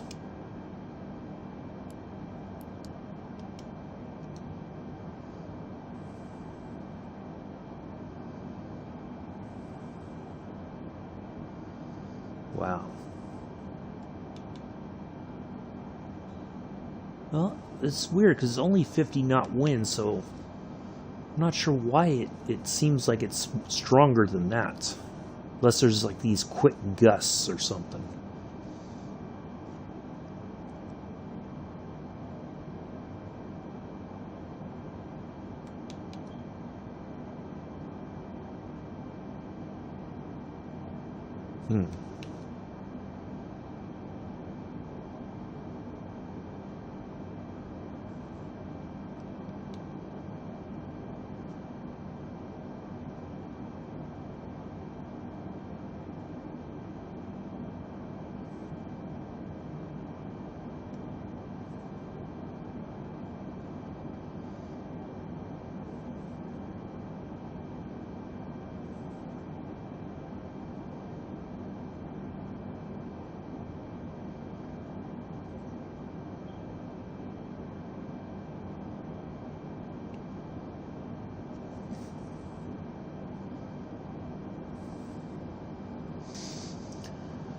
Alright, so we are making our initial descent into Seoul, Korea. Let's have a look a little bit. Let's zoom out here a little bit while we're still descending. So there's our arrival marker there in front of us, and then we're going to turn to the right and follow this path down. We'll turn left, kind of do this, we'll do a bit of a left, almost like a U-turn, then we'll turn right into our approach. So, we're almost there. Lots of stuff coming up here in the latter half of the flight. So do stick around. It's always a interesting time. Sometimes, not always. Sometimes it can be a bit,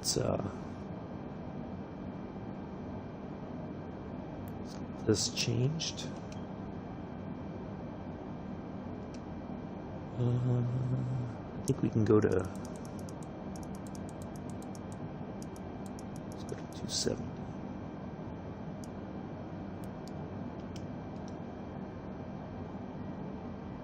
We'll start managing our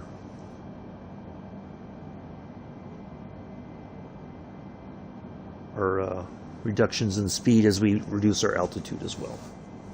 Hello, All's Universe. Welcome.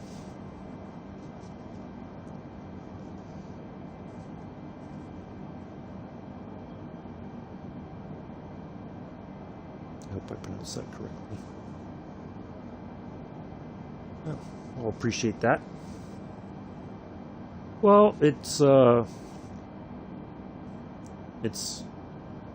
hit and miss sometimes, Alls, but thank you for coming back. Appreciate it. People have life outside of the stream, and I understand that. I cannot expect that everybody will be here all the time. We'll get a little bit closer, and we'll drop down a little bit more. Actually, we can go. I'm going to request down to. Let's drop to 200. Engine Center, United 2185. Request flight level 200. United 2185 descend and maintain flight level 200. Descend and maintain flight level 200, United 2185.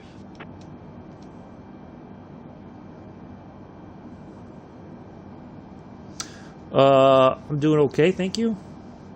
Not yet, Alls. Next Friday when I'm doing the long haul flight, if you are the first one to request it in the chat, I will take a look at your request, and if I give you the thumbs up, then it will be on the 11th of February. We'll go from there. So it's first come, first serve.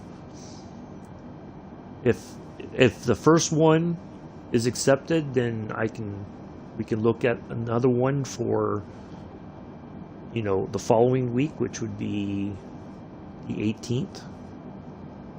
So, but yeah, we're not ready for all of February just yet. But next week we will be.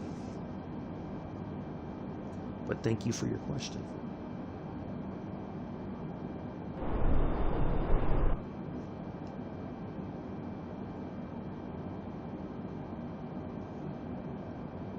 So we got an hour and 48 on the clock now. So that hour 46, if you look at the very beginning, it said an hour 46 flight time. That is way off the mark. Okay, Alls, I understand that. Here's the deal. Okay, I'm going to try to explain this as clearly as I can. Fridays are the viewer requested flights. Okay, during the week, I'm going to try to do some other stuff, but Fridays are specifically for the viewer requested flights. I am not taking any request. Yes, I am from the USA. So right now, I've got this flight. Next Friday is the long haul flight from New York to Frankfurt. The 4th of February is already booked. Okay. After that, when we're on the flight from New York to Frankfurt, because I'll have plenty of time to look at your request, for instance. So like say you're the first one that requests the flight. I need the departure airport and the arrival airport. If it's something that is reasonable and I can do it within a reasonable amount of time with a plane that I know will work for that flight, then I will do that. Okay, so that's how that's going to work. But that's for Fridays. Okay.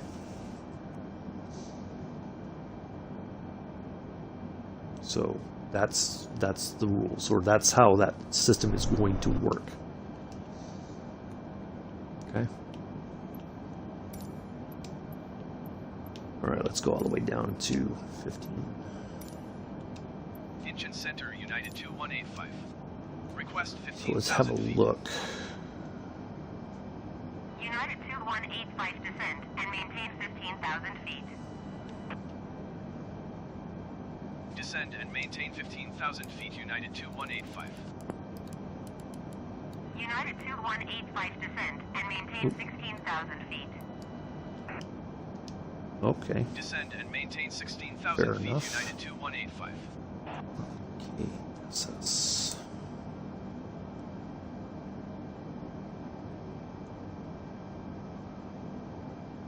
3039 is the current altimeter reading there. So we will try that and see. Right now it is 8:25 in the morning in the US on the East Coast. 5 a.m. is on the West Coast.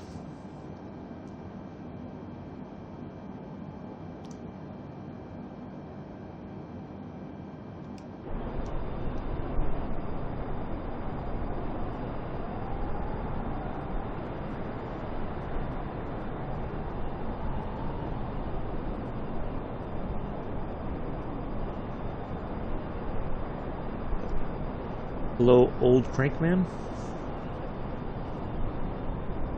Yeah, it's night in many places around the world. It's just morning here on the East Coast of the United States. The sun is up.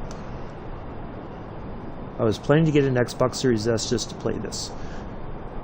It works to a degree, old crankman. Now, if you want to know more information, if you go into the description of today's video, scroll down to the bottom, there's some good information that you can copy and paste those links.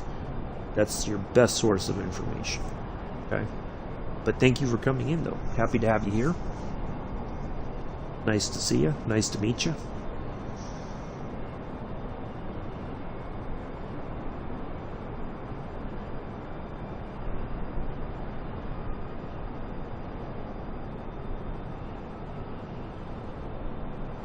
Alright, so 3039. Let's dial that in. Let's see if that gives us, if we're kind of in the ballpark for our, oops, altimeter reading.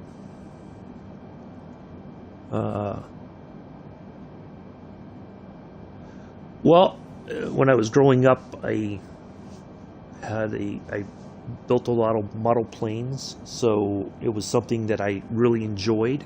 I've always kind of loved aviation, but I regret that I didn't pursue a field in, well, add-ons is a, on the Xbox side, the ability for add-ons is slim to none. The only thing that you get as an add-on is essentially this, like, this airliner skin for United Airlines for the A320, for instance. This is the Asobo version, but somebody else developed a skin for the aircraft. So there's add-ons is more. No, I don't have them anymore. It was a long time ago, and they were unfortunately destroyed. So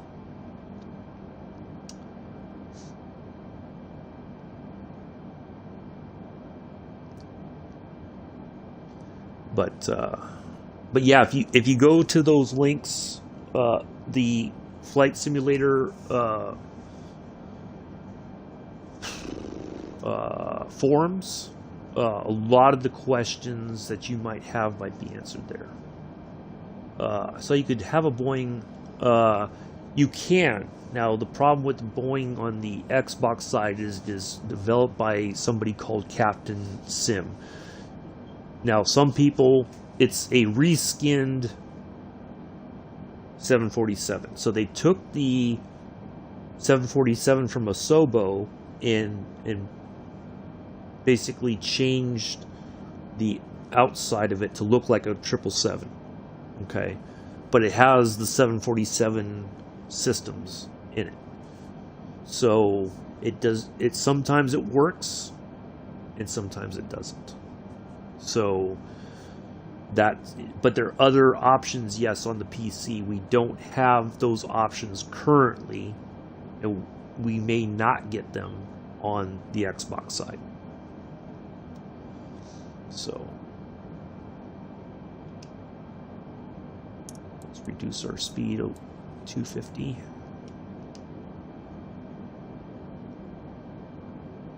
And we'll go to 210. Well, I can't I don't know anything about X-Plane 11 because I'm not on the PC. I'm on the Xbox. So my recommendation is you do your research and learn as much information as you can about both products. You're welcome, old crank man. Yeah, they are for a lot of people. It's just, unfortunately, and many people have chided those who have purchased the Captain Sim version of the 777. Why would you support a terrible developer? Well, if you want to have some different options of flying, that's your only option. I'm going to ask to go to 15,000 now. Let's do that additional 1,000. Engine Center, United 2185. Request 14,000 feet. United 2185 climb and maintain 16,000 feet. Expect Okay, so our 14,000 altitude is not right, or our altimeter reading. Climb and maintain 16,000 feet. Expect 14,000 feet. United 2185. Oh, because we're still under standard. Possibly.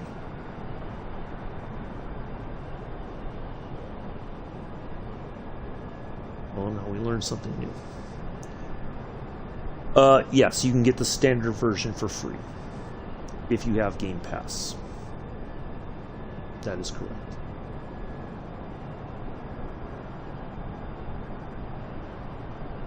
There are 20, and if you go to that link that I included for the list of aircraft that are included with the different versions of the game, you'll get an idea of what you get with each version.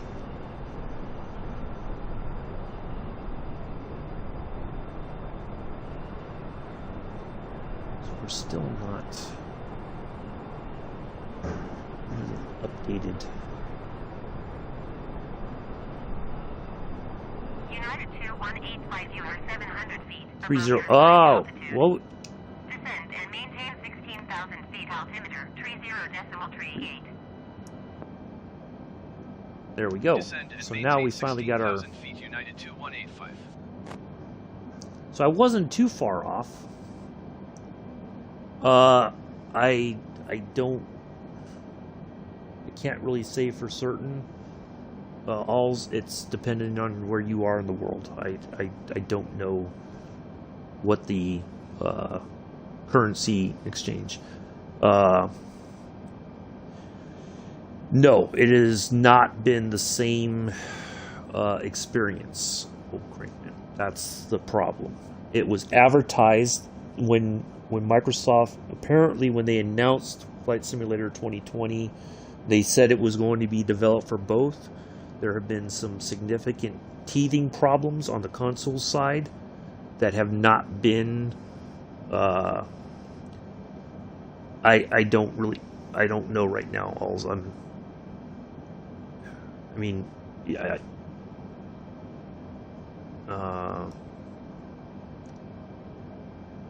That should be more than enough covering that. But again, I don't know exchange rates, from US dollar to where you are in the world, so I don't really know what to say. You have to do your research, okay? So you got the high-end version. Just go in the forums. Like I said, there's a lot of teething problems, unfortunately. We don't know. Those concerns have not been. They've been noted by the community manager in the forums that there is a sense of. No, it's. I understand that. There's an acknowledgement from the community manager that they understand. You're welcome, Alls. That there are concerns from the Xbox side of the sim community, but that's as far as it's gone. They are watching the forums. They understand the frustration, but that's as far as the acknowledgement goes. So be prepared for some, ups and downs with the sim. Hopefully, as this year progresses, there will be some significant improvements. The only issue is the third-party aircraft, well, I don't really know, because I thought this was going to be 2 hours flight time. So this is our arrival portion. We have a bunch of still things to do, so I can't really say for sure. We'll land when we land, okay? So be prepared for, there's just some issues that are still being ironed out. Hopefully, by the end of this year, a lot of those issues will be dealt with. The only issue then is the ability to get third-party aircraft on the console. That has been the biggest hurdle. And part of that is just the way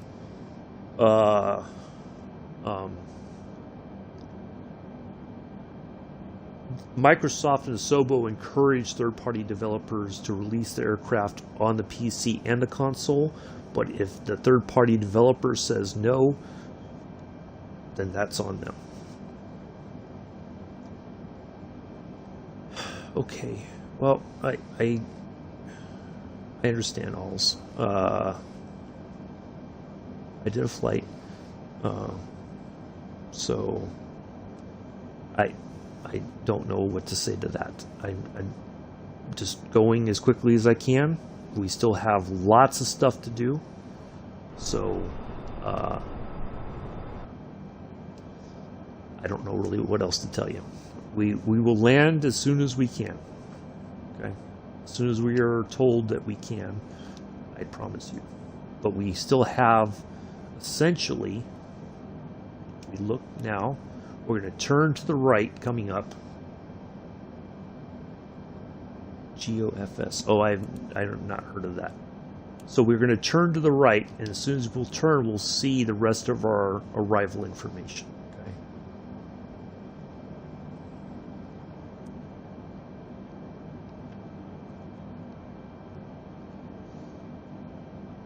So we will be on the ground soon. I just can't give you an estimated time. This has gone on a little bit longer than I expected. I initially put about 2.5 hours. I thought it was going to be about a 2-hour flight gate to gate. It's hit and miss with the estimation.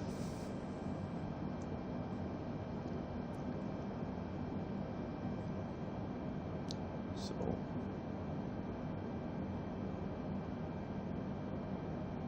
I apologize if you're expecting things to go quicker. I can only do what I can. I'm not going to try to speed the aircraft up to make things happen any quicker. So we're set up for our approach or our arrival into Seoul. No, I'm not on VATSIM. VATSIM does not work on the Xbox version of Flight Simulator. I cannot put any of that information in, or no, that is not a capability available on the Xbox. A lot of those things are only on the PC. SimBrief, although I can't import that information into the Xbox.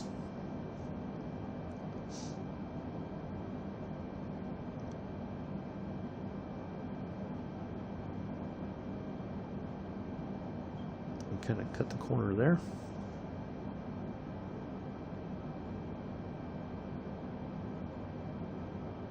Should. It's interesting that it didn't update. Hello, Amin. So again, on the Xbox side, there are a lot of limitations. I can't stress that enough. I don't have the ability to change those limitations.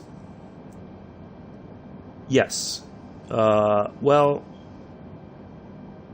no, it's, well, that's beyond my, you might be right, alls. That's up to Microsoft to do that, but that's a whole nother topic. No, it will take real world, I think it's like real world. It's not going to take 2 hours. I did a flight from San Francisco to New York. It took, you know, I was sitting here for it felt like the same hours that it would be in real life. So it's hit and miss. It's like it's an estimation, but it's like it's not anywhere near accurate.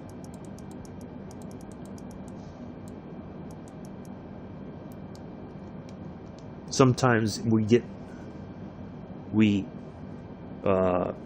there quicker, and sometimes it takes longer. It's hit and miss. Thank you alls. All right, so we are at 14,000. We'll do our next reduction as we get past this marker here. Well, it's hard to say, Frankman.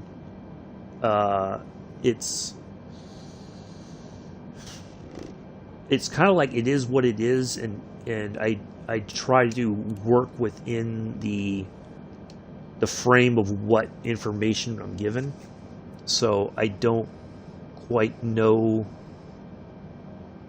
I never know what to expect, so let's ask for 10,000. I think that's a good spot to be in. Engine Center, United 2185. Request 10,000 feet. United 2185 descend and maintain 10,000 feet. Keep speed not above 250 knots. Descend and maintain 10,000 feet. Keep speed not above 250 knots. United 2185. I did a flight from San Francisco to Doha, and I crashed on the landing, and I wasted my Wi-Fi. Plus, it depends on what plane you're driving. Yeah, it's that is true. Oh, we are descending. Okay.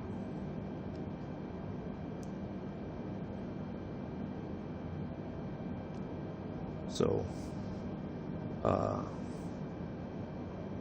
again, you know, we only have it. It's a bit frustrating because people want to see different planes that I don't have access to. Well, Crankman, here's the thing. When you get it, there is like what I consider to be like a flight school. Go through that. Don't skip it and just jump right in.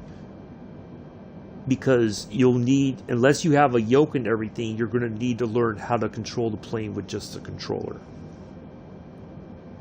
So, take your time with it. You know, just enjoy learning and figuring things out and keep working at it.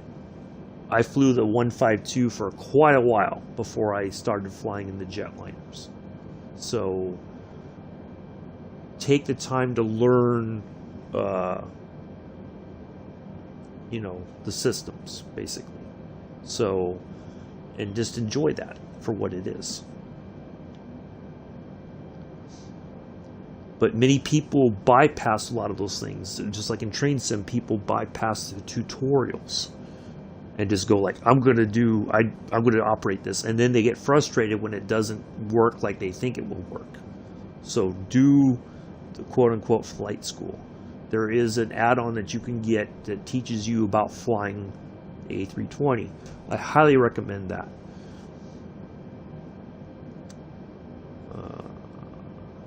And keyboard for 4 years.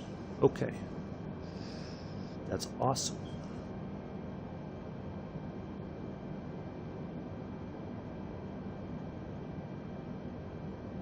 Alright, I think we can go ahead and get our lights on. We are below, so we can turn this off. Not that we really needed it.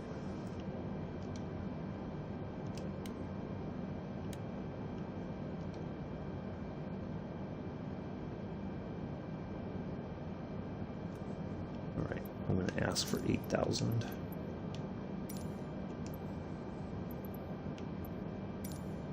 Engine Center, United 2185. Request 8,000 feet. United 2185 descend and maintain 8,000 feet. descend and maintain 8,000 feet, United 2185. No, I don't, Amin. No, I don't play those games. But thank you for asking. Alright, so we are in the portion of the flight where I tend to focus on what's happening in front of me. So if I don't get to your question right away, I do apologize in advance. So I may be focusing more on the TV in front of me, so I do apologize. I will try to catch up to your conversation in the chat when I get a moment, okay?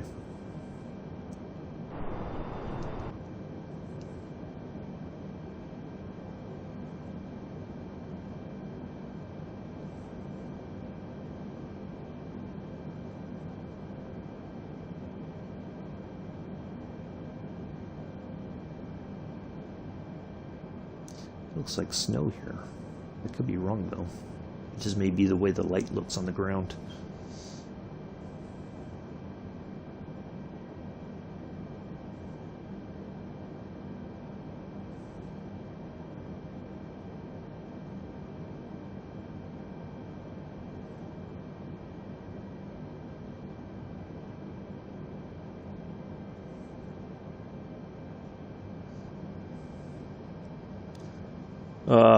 It's hard to read. Yeah. Well, and on average, I try to let everybody know that when certain portions of the flight, I'm not gonna be looking at the chat on a, so I need to make sure that if there's any issues that I start to address those as quickly as possible. United 2185, you are 34 miles southeast. Maintain present heading and altitude. Expect ILS runway 3 to right approach via Bumsey transition. Cleared to Bumsey. Crusty salute present heading and altitude. Expect ILS has been issued. To right approach via Bumsey transition. Cleared to Bumsey. Let's get down to United 180. United 2185 contact Seoul approach on 119.75. Good day. Going to 119.75. Hello Astro. It does. There's 8,000 feet. but it's a bit wonky. Approach altimeter 30.39 continue to Bunsey as planned. 3039. So I was pretty close. There we go. That was pretty much right on the button. Learning how to drive 2 trains. Oh.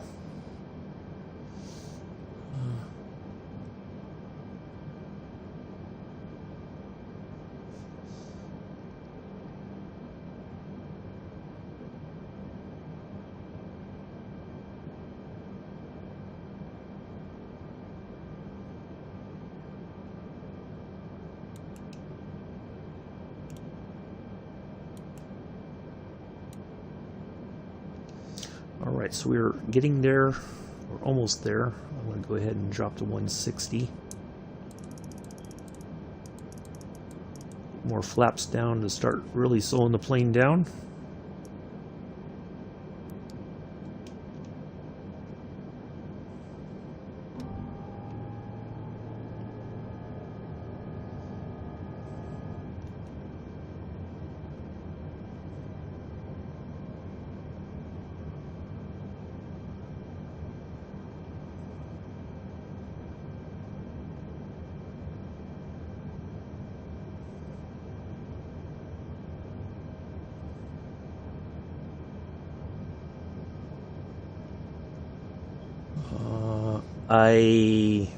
I couldn't tell you, old crank. I don't know. Sorry. That's a good question though, but I couldn't tell you.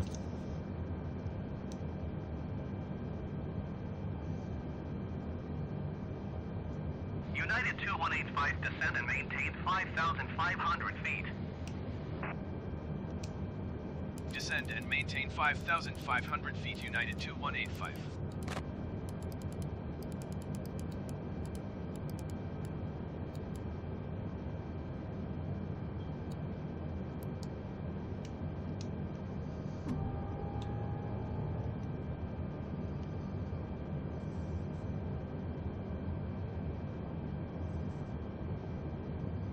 All right, there we go. We're turning towards the airport there.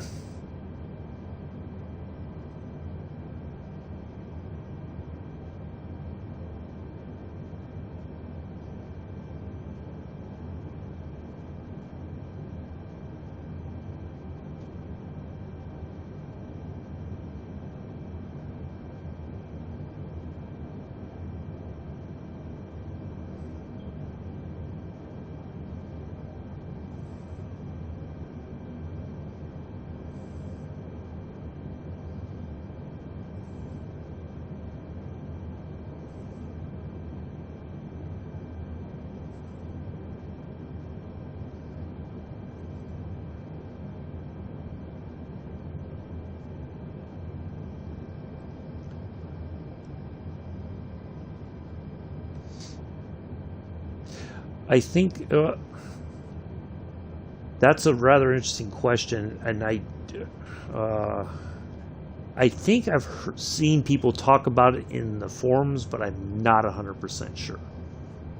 So it may be possible, but I don't know 100% if it is. All right, so 2 hours 17, so it's going to be about 2 hour. Let's see. So it is nearly 11 o'clock in the evening here in Seoul, Korea. So I was pretty close to my estimate of time.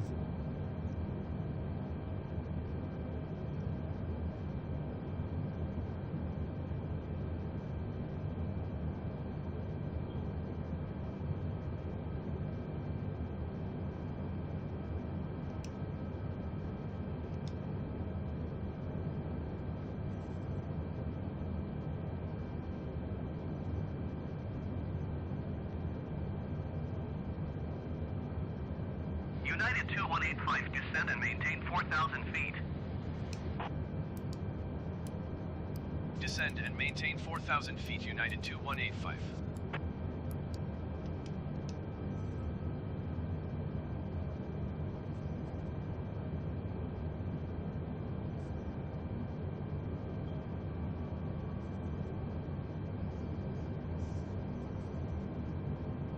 I mean, the idea is interesting. Because, I mean, you know, you have weather gathering, or, you know, aircraft that has information gathering systems that they fly through the eye of a storm, basically, to gather that. So it is possible. I just don't know how they would replicate it in the sim. That is an interesting concept, though.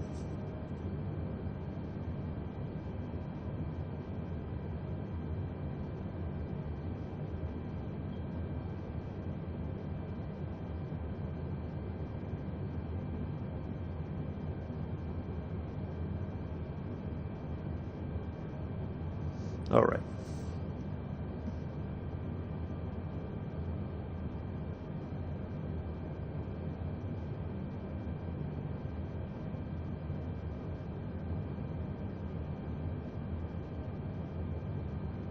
$2,500.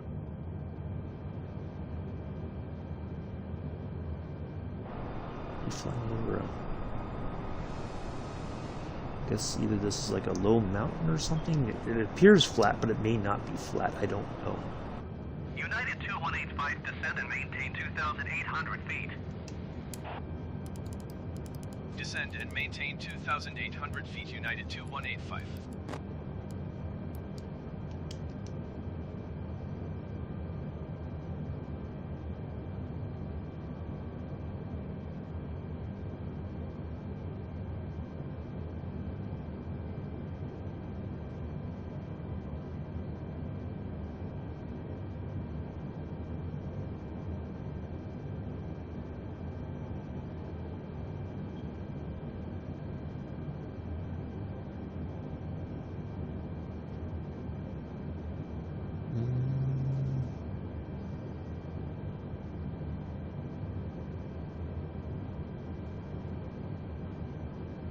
hard to tell. This area is all dark. I don't know if it's high terrain or if it's... It looks like it is. 2,500.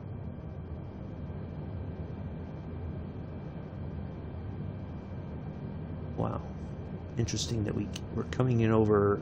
I would have thought they would have made us wait a little bit longer to go to 2,800 or 280 or yeah, 2,800. United 2185, descend and maintain 2,300 feet. Descend and maintain 2,300 feet, United 2185.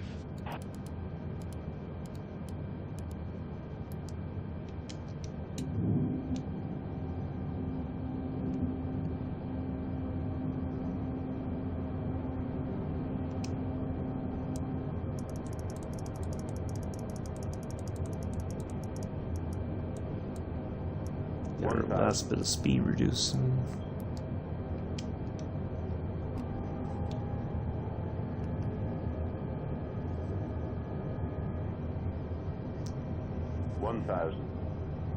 It's okay, totally unknown aviation guy. We got one more flight after this, so stick around.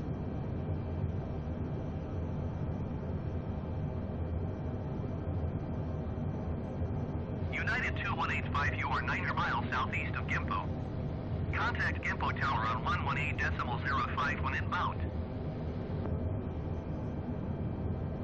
Tower on 118.05, United 2185. Gimpo Tower, United 2185, 8 miles southeast inbound ILS runway 32 right approach. United 2185, Gimpo Tower. Altimeter tree 0 There we decimal go. 39er, wind 009er at tree. Cleared ILS runway 32 right approach. Cleared Thank ILS you, runway Gimpo 32 Tower. right approach, United 2185. So we're waiting for the ILS to lock on. Any moment now it should, and we should nose over and cruise right. There we go. ILS is engaged. You don't have to apologize for being late. It's fine. What is my favorite airplane? United 2185, wind 009er at tree.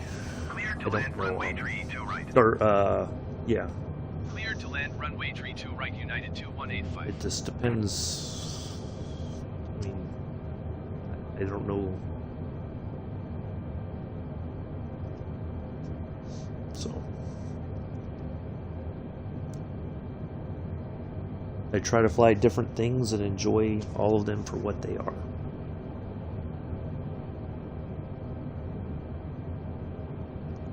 What they do. Right, gear is down. Yep, everything looks good.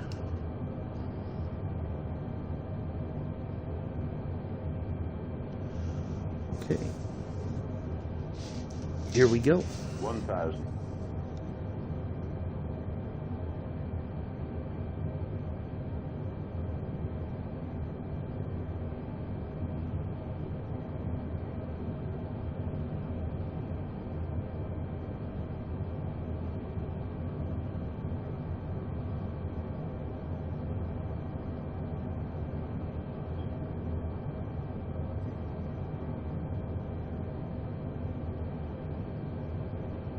Yeah, there are low hills here around the airport. Interesting.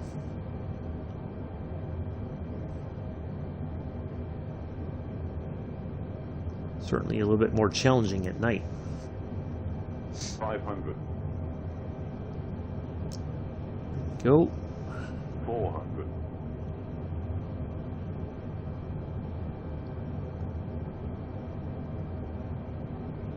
Come on. 300. There we go.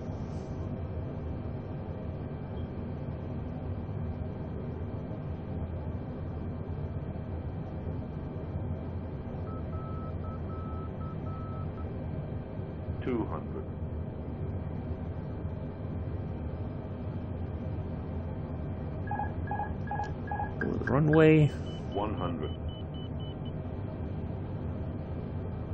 60. 50. Okay. 40. Come on. 30. There we go. 20. Retard. 5. There we are.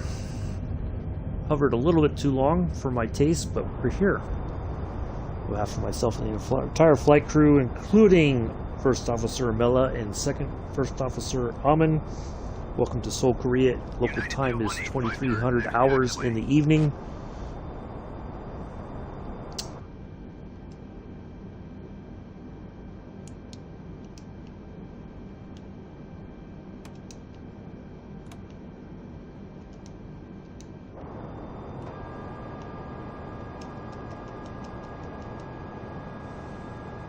Yeah.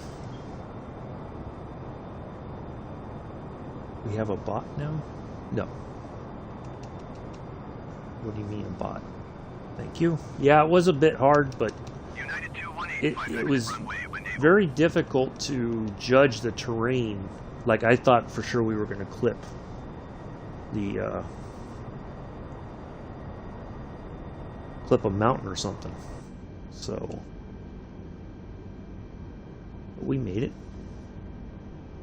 So we can turn off the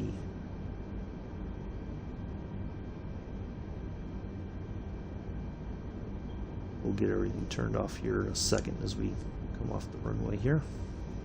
Get our parking instructions. United 2185 exit runway when able. United 2185 contact ground on 121.9er. Going to 121.9er. That's way United too fast. 2185.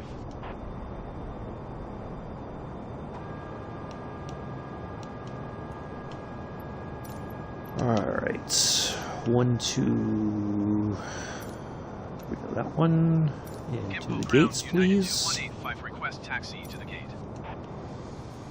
United 2185 taxi to gate 7 via taxiway, Alpha Bravo. Taxiing to gate 7 using taxiway. Yeah, it was a bit difficult to see because it looked like it may just be like a body of water, but it was hard to tell if that was the case or if it was like some low terrain, you know, like low hills or something on the approach. I would imagine that spot might be really good for plane spotting if there's a place that you could do that from there. Anyway, as I was saying, we appreciate you flying with us today. We know you have many options when it comes to your Microsoft Flight Simulator live stream viewing pleasures, and we are glad that you flew with us today. Do stick around. We have one more flight to do.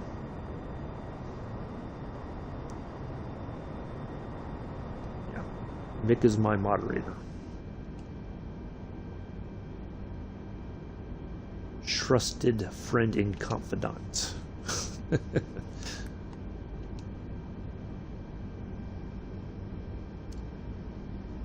Well, Amin, this is the way it works. If you are the first in the chat, generally you are the first officer for the flight. But today was Imela's flight.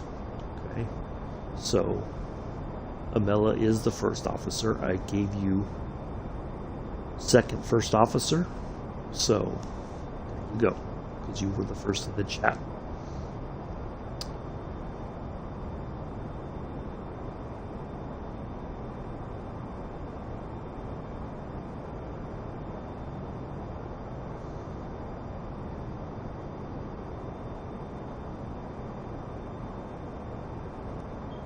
Okay, we don't need that anymore.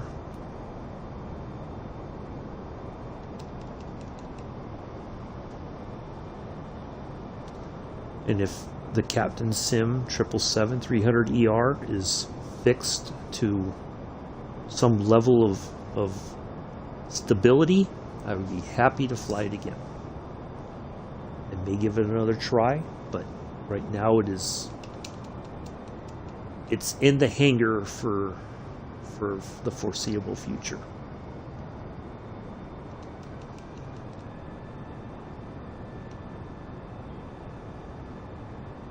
But I would like to fly it. But I have to know that I can trust the plane before I stream.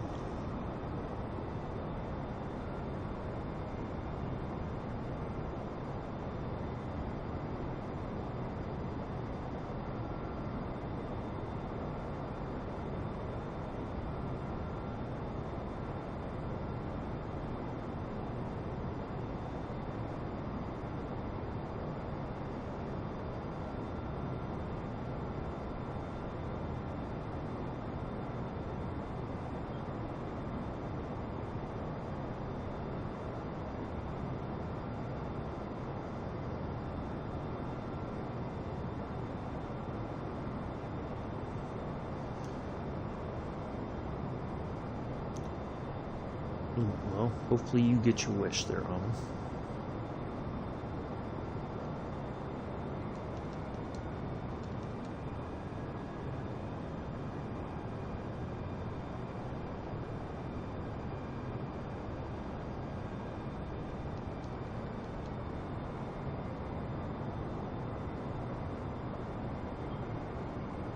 Let's see if we pull in just right that we may get the jetway to connect for us. We don't even have to ask for it.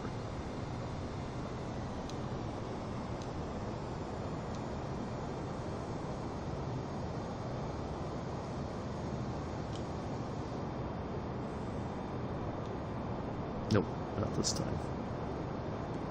All right, let's wrap this up then. 2 hours and 13 minutes of nighttime flying. We are only roughly 5 hours short of our 50 for the achievement for that. So, there we go. Now, let's go back to the main menu because the airport in my city don't have much takeoff plane or landing plane. Oh, well,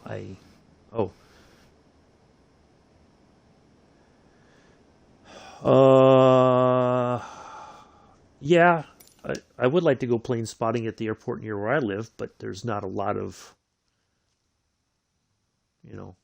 it's not as busy as I would expect it to be, but sometimes it's just how things go. All right, let's go down here and find our Grumman.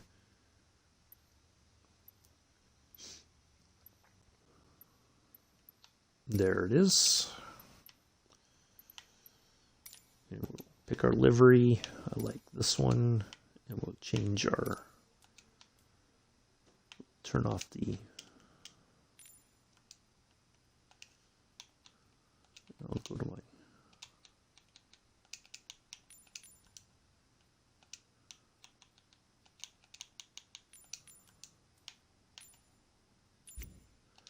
all right, so let's zip back across the world here. And, oh, it is going to be nice and... So the airport we're taking off from is right... There it is, right there. Ramp 5, and we are going to... KGPT.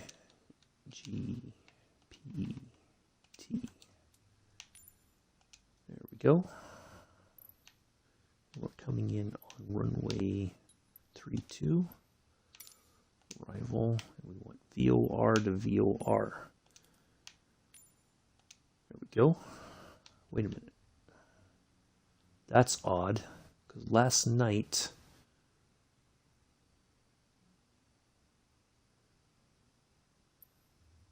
that is not the way it was telling me to fly last night.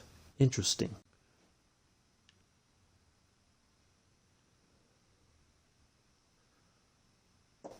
Wonder, did I add that in? Oh, maybe it was because it was still in from another flight. Okay, well, that's not... I thought it was going to be a longer flight, but maybe I did something different last night. So,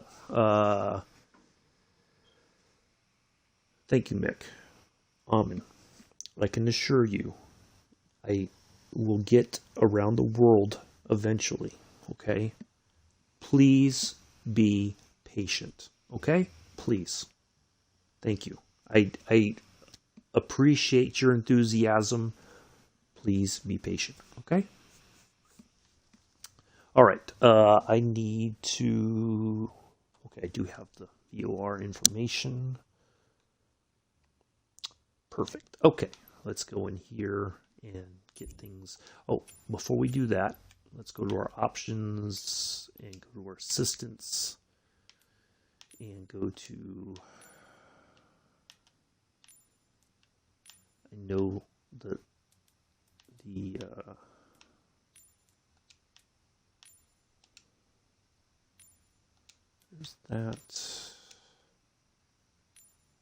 that, okay.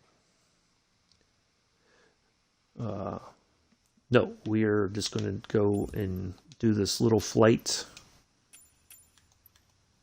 Just to do something a little bit different. So Let's get in here, get the plane started up, and be on our way. Thank you alls. Appreciate that. So I just want to say this. I am happy to have everybody here. I genuinely am. Okay? Please, if you do nothing else on my channel, please be patient with the process. I will try to get to different places around the world as I can. Okay? So please just bear that in mind. I will do that as when I can. Okay? Patience is a virtue. I understand that. And sometimes it's very difficult to be patient. Okay. All right, let's get our checklist open and make sure our, well, I guess, yeah, we can allow him or our co-pilot to, we're just going to let,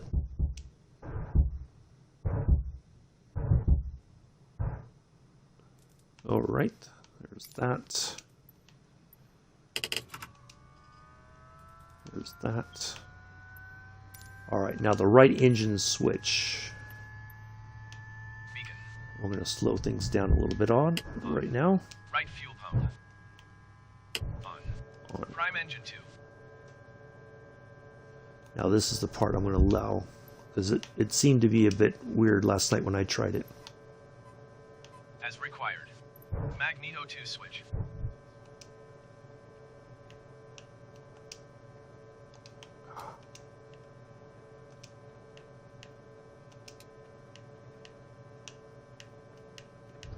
Why is it not?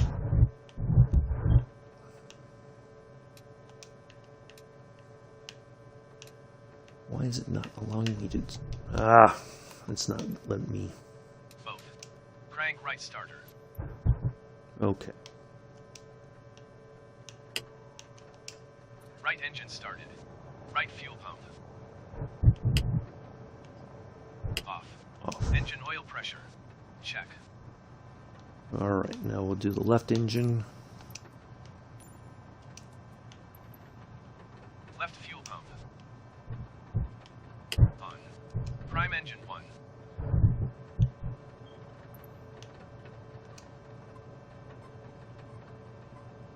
As required. Magneto 1 switch. Both. Crank left starter. There we go. Left engine started. Left fuel pump. Off. Engine oil pressure. Check. Taxi lights. On. All right. So we can go ahead and minimize that for right now. Ooh, I got to get my... Let's get our avionics on so we can plug in our information for the route. So, 110...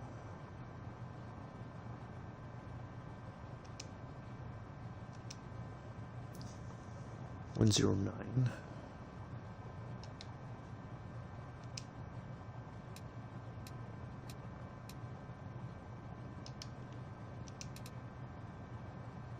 There we go. I'm going to go ahead and plug that in down here.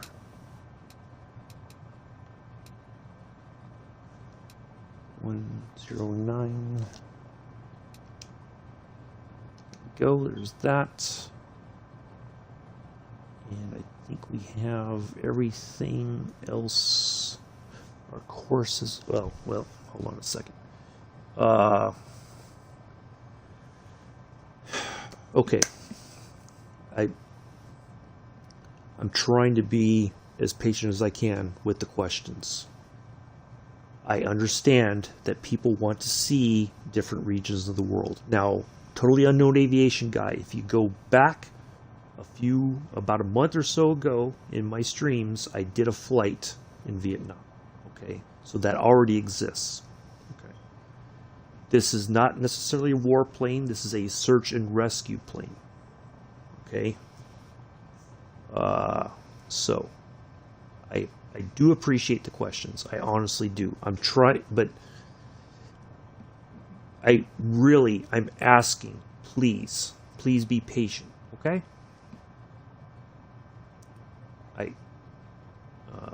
I understand that many of you are excited about seeing different things, and I totally get that.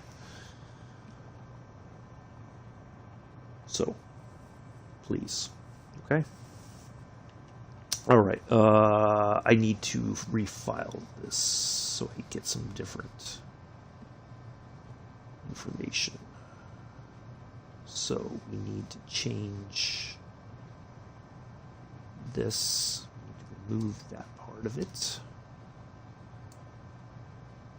So we need to know 283. Okay.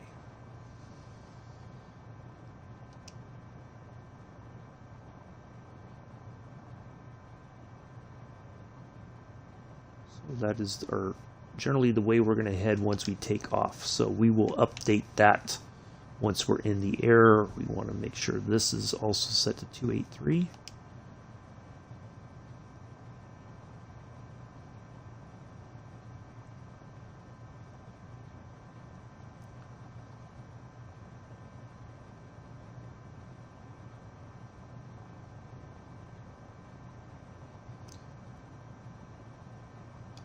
I do appreciate that a lot of people want to see their parts of the world in the sim, or want to see different parts of the world in general.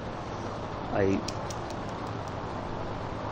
try to get to as many of those places as I can, but generally, more often than not, most of the time,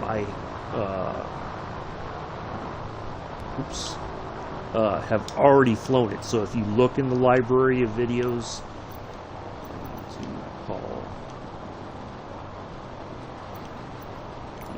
tell them we're taxiing and make sure we're going the right. 4 Romeo 9er traffic Froggy 237 is taxiing to runway 12. That's what I thought, but I wasn't sure. Okay, what is this?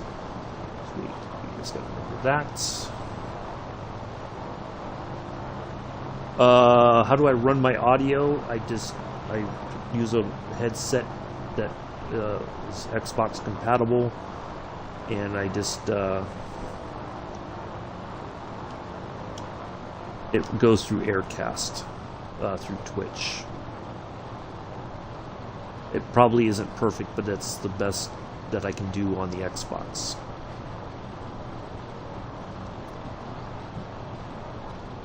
Sorry. Something pop up on my phone. I don't know what that might have been.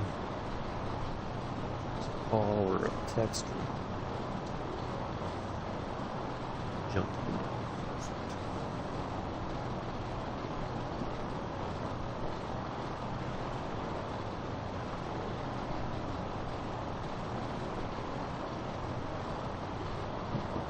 All right, let's get back in here and make sure our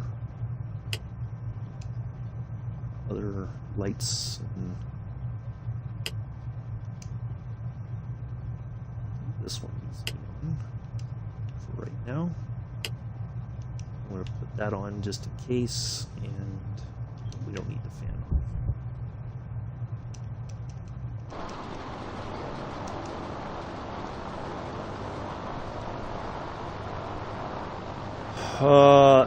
Yeah, it was probably within, it was either sometime in November or October or November. I don't think it was in December. So it was probably October or November. But yeah, it should be there.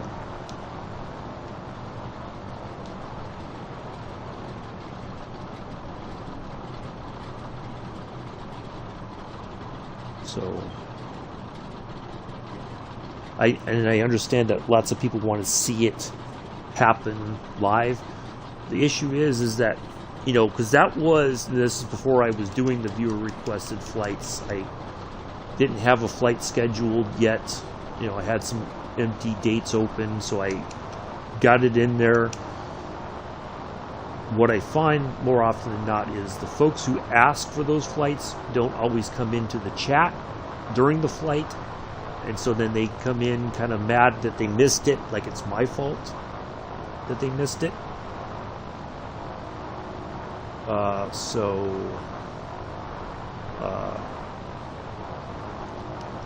You know, if you request it and you're not here, I don't know what to tell you.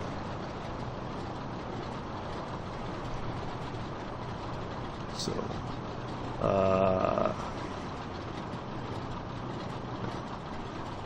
I'm humming. I got it. I know what I'm doing. Okay? I've got it. Please, please, please be patient. I know what I'm doing. And if I mess up, that's on me. Okay? You don't have to apologize for coming back, Franklin. It's all good. Happy to see you again. It may appear to many of you who are watching that I don't know what I'm doing. Okay? I can assure you, I've done this enough times that I know what I'm doing.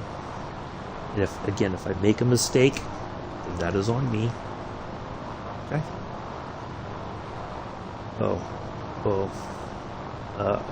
Okay, that's good, I guess, Crankman.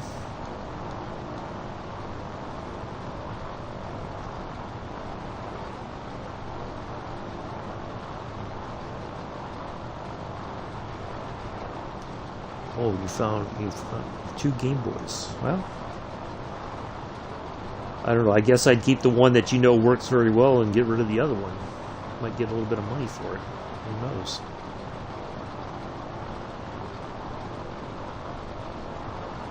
Well, the one from '89 might be worth some money. You never know.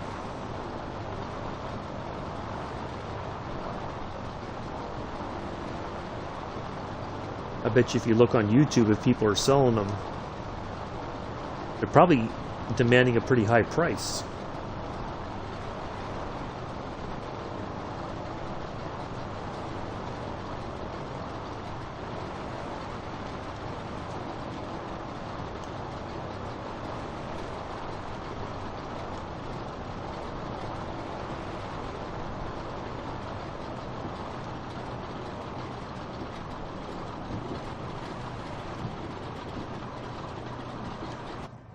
Alright, so let's open up the check. Let's go right there.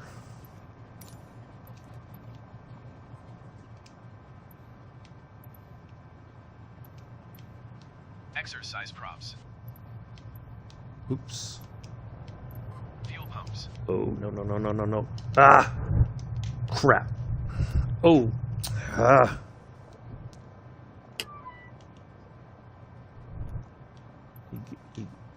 On. Carburetor heat. Off. Avionics switch. On. Landing light. On. Alright. We are on the runway aligned. Oops. There we go. Alright, let's get out of here.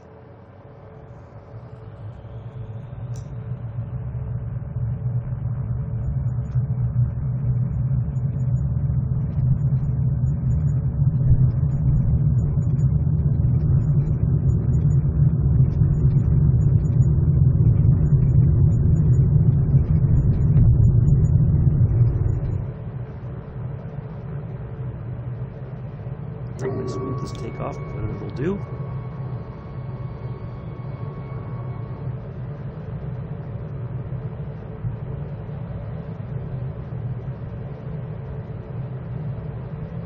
I'm going to stay on this course for a little bit longer as we climb.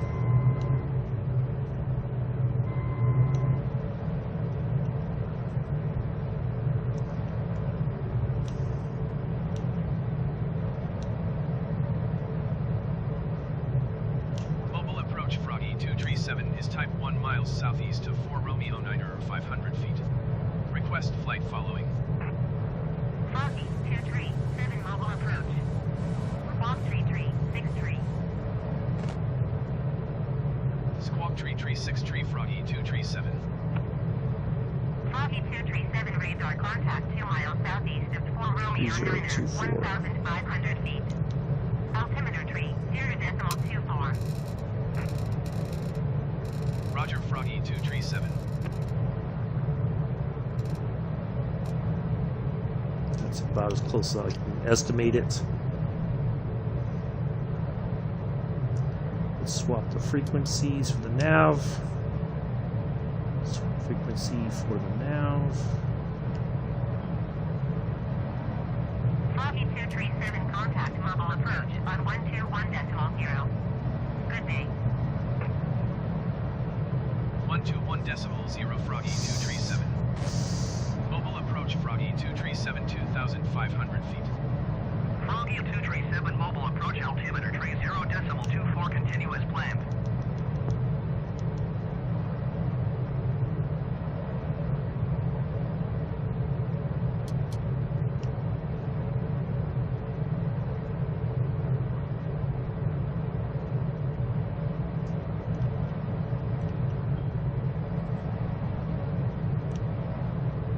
This should be a little short flight, but something I've been wanting to do.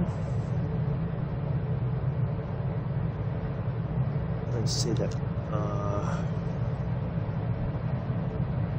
heading is, we're almost there.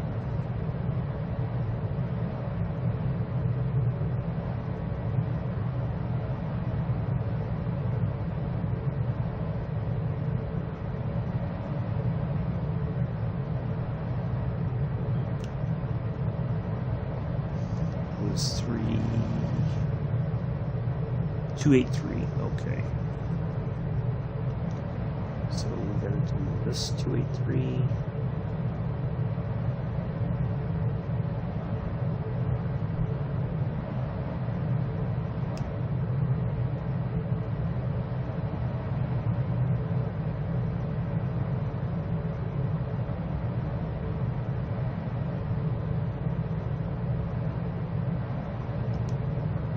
This 283.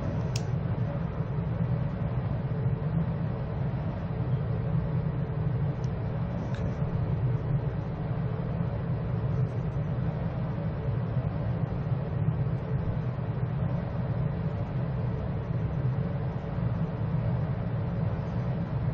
Now let's look at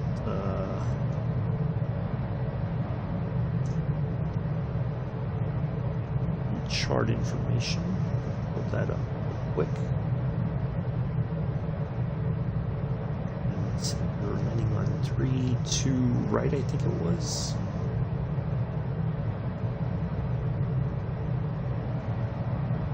Okay.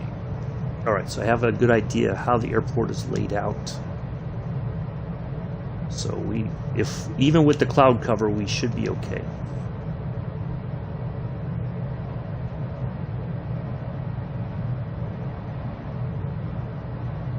Should be able to spot our airport here.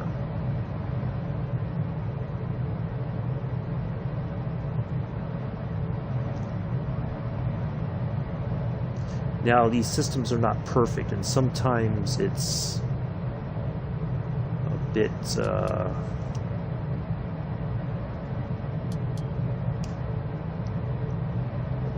I think things are lining up more. When I flew, kind of got a feel for this last night, the systems aren't working quite as I expect them to.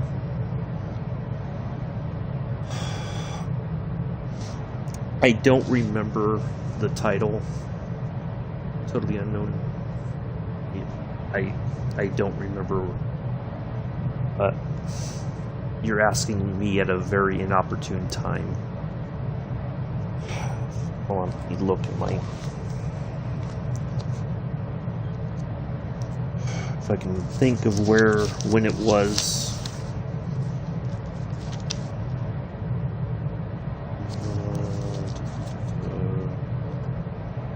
I may not even have written it down.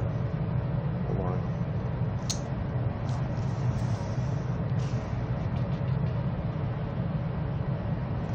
I know we went to Ho Chi Minh City, I believe.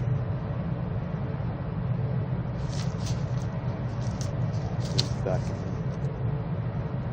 November. Oh, no, that's not it. Yeah, this is not the opportune time for me to. I don't remember the name of the flight. I don't remember the exact date. You're just going to have to look. But I think I flew into Ho Chi Minh City. Or I flew out of Ho Chi Minh. I can't remember which one it was. But yeah. I really don't know what to tell you. Sorry. I'm trying to help you and fly at the same time.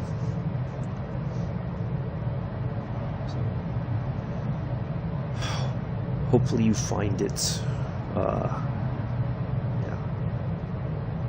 My hands are kind of tied. I can't do both. It should be in the playlist. Yeah. It should be in the playlist. So that's a good place to start.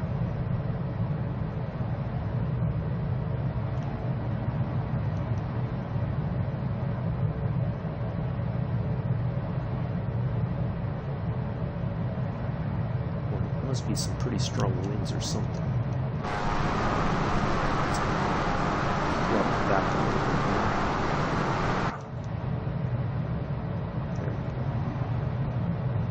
more. Okay.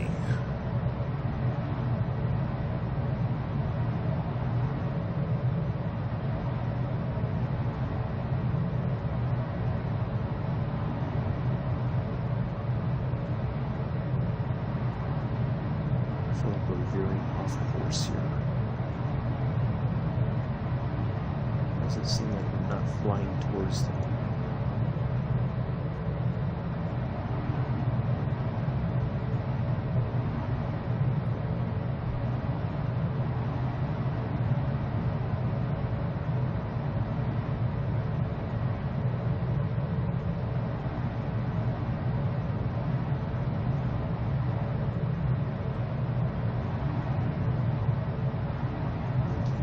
Very strange.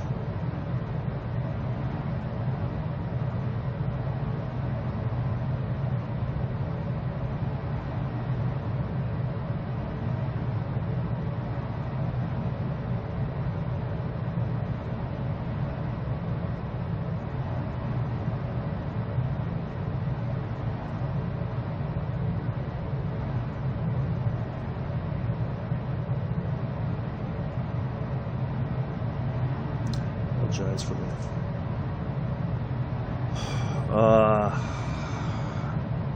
Sorry for your luck. I don't know what to tell you about that. Contact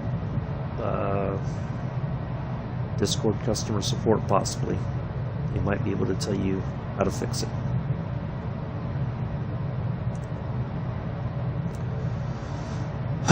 Okay, well, 22 likes. Thank you all for that. Greatly appreciate it.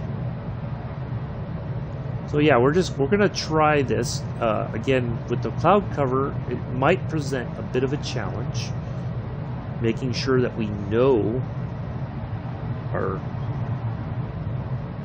getting an idea of the layout from the air. Now I can check the chart. Essentially, gotta get an idea of the layout of the airport itself, but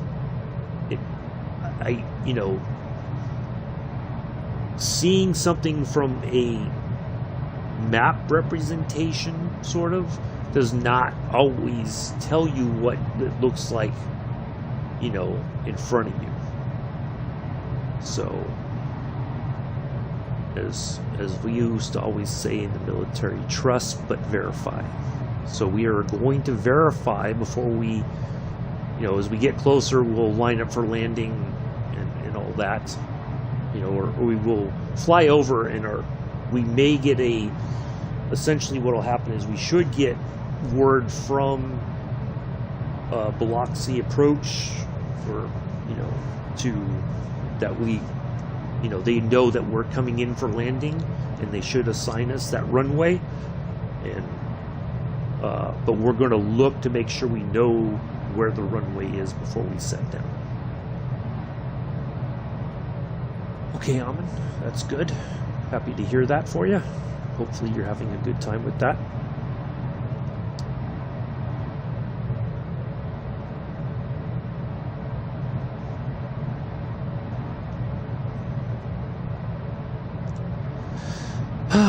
So hopefully everybody is having a wonderful,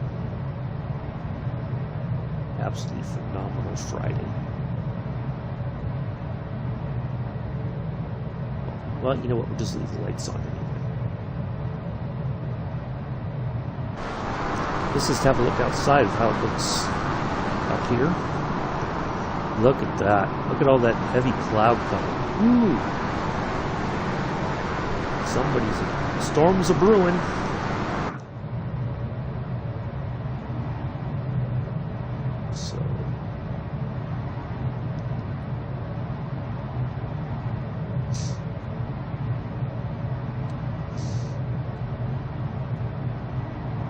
So look at the, now this is a pretty cool little interior, I think. It's got these kind of green, I mean, they're not the most attractive looking seats, but see, 4 passengers. In front there is a luggage storage space only for 20 pounds of luggage, so you would have to basically be very frugal with your packing. So, but this isn't a necessarily like a, I mean, some of them have been converted into like charter flight planes and stuff.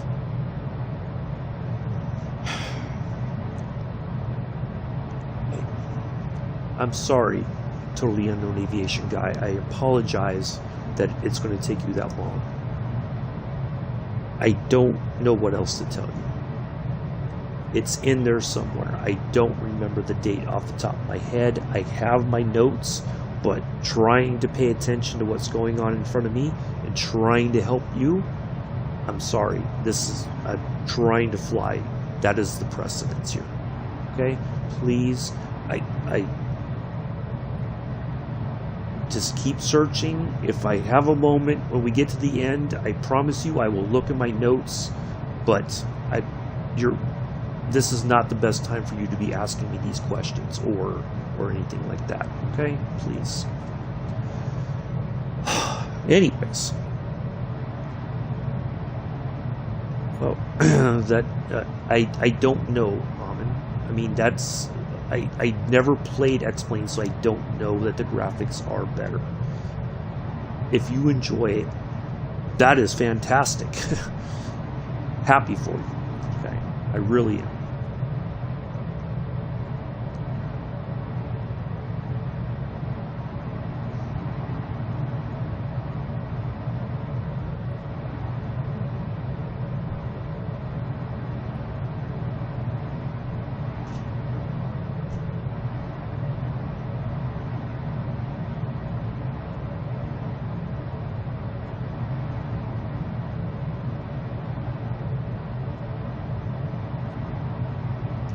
Wow, those are some dark clouds ahead. That looks like a storm. Well, this is going to be fun.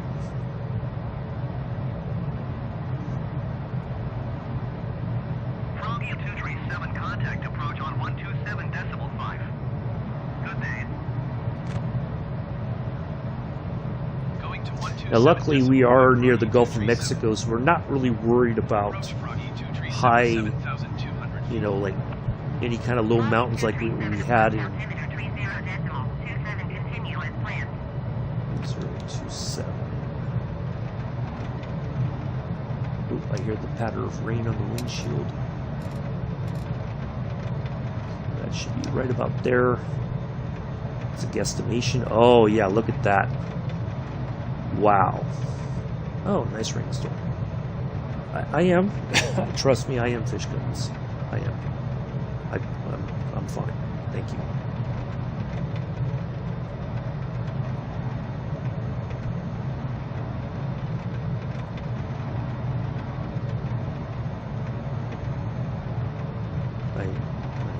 I'm fine.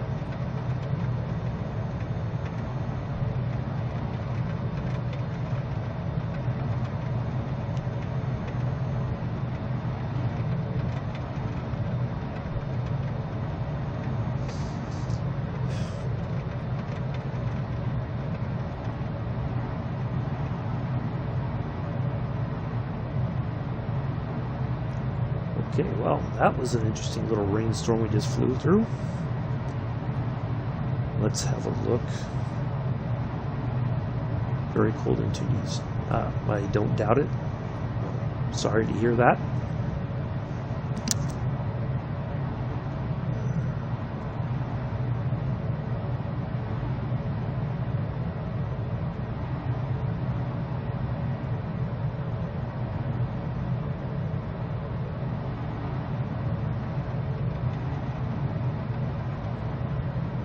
More rain here. Try to keep on track as best as I can. It seems like we're getting a bit of winds and kind of knocking us off course here, and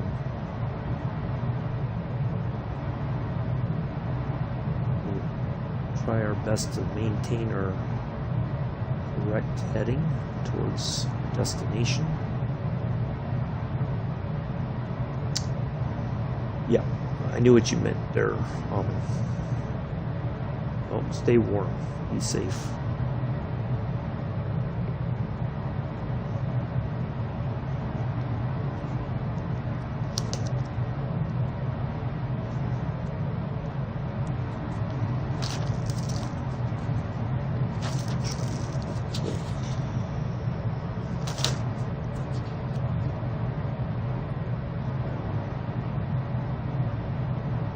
What is our CTP? Might have found it. I gotta turn back though.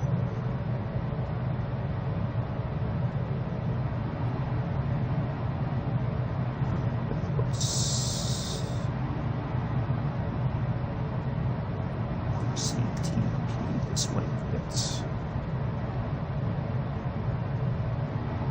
That's not it.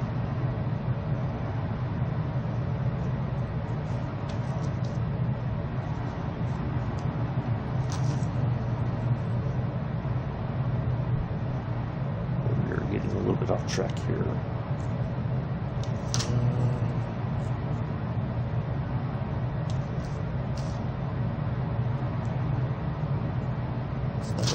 I know I wrote it down.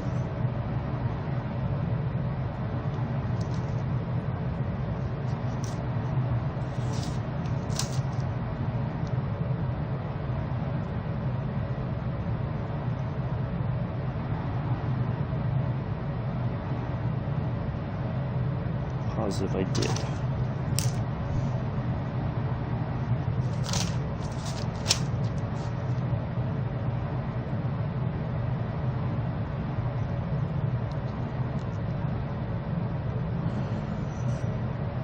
CC.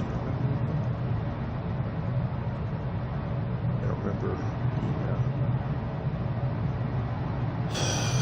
I want to ask this question. Any American, do you understand the fastest moment in Eminem's music? No, I don't. Some people might, but I can assure you I don't.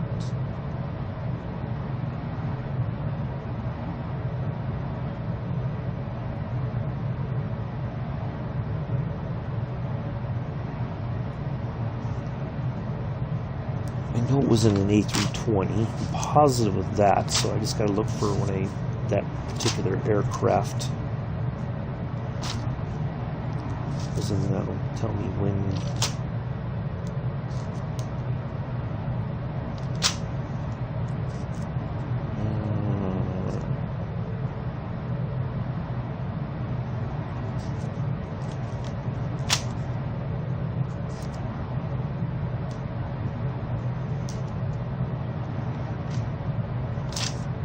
That's not it.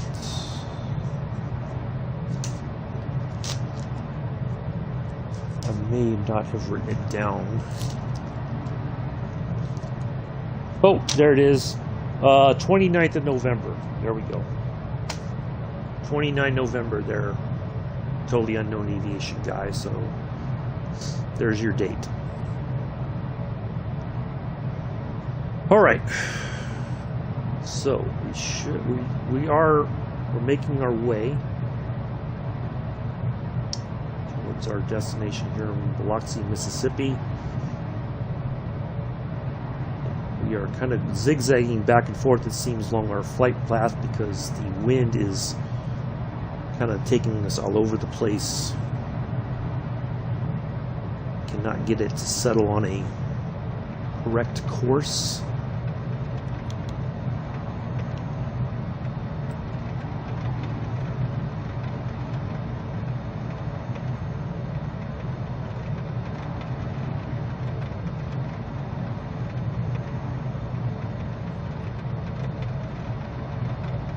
So I knew it was in November. I just don't remember the date.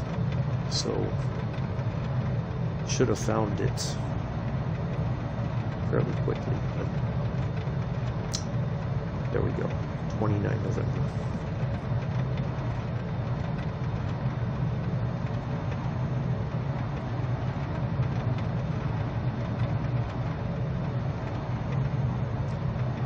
Hopefully you enjoy the flight.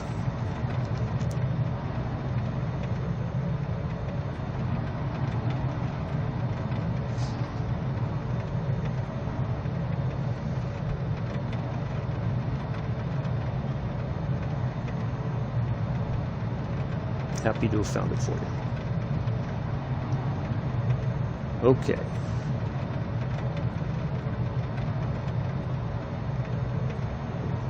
Just need to kind of keep going as much as possible on our heading towards our airport of 283. But the wind with the storm here is making that quite difficult, isn't it? So let's see. It's like I tend to it's almost like I'm overcorrecting. I get right on the path there, and then it's like I gotta turn back. Like I can't just seem to get the plane to settle in the correct direction. Very, very tough situation to be in. And we cannot see any visual references outside. That's fun. Which way? Okay, we are heading away from our... I'm going to turn back a little bit. We don't want to head away from our airport. We want to head towards it. So at least we know we are...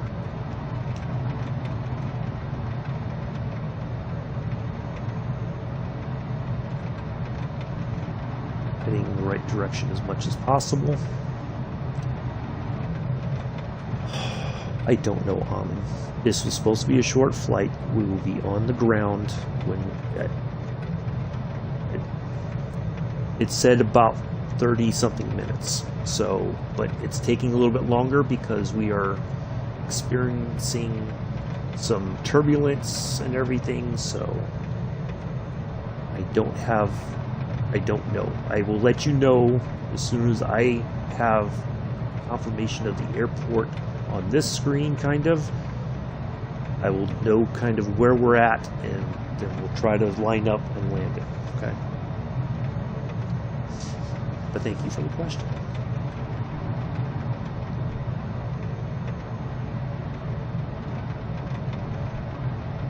I think we're close as far as... we should be almost there. So it should be fairly soon. But again, it's difficult because we don't have, like, we can't see visually, you know, any kind of references that we would see normally that would tell us whereabouts we are in the flight, like any kind of a visual reference. So, but we are nearly there. Okay.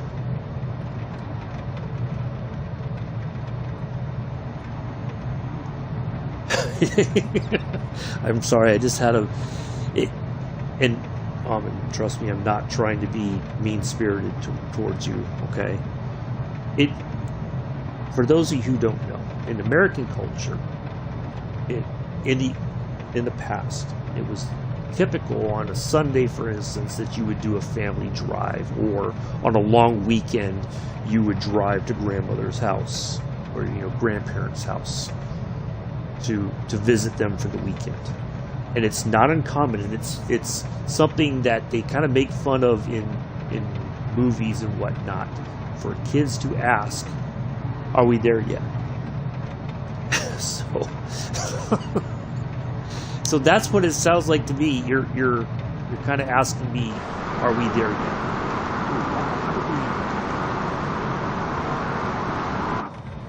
Wow. So we were speeding. That's why we're kind of all over the place. Yikes. Okay. Well, let's really throttle back then.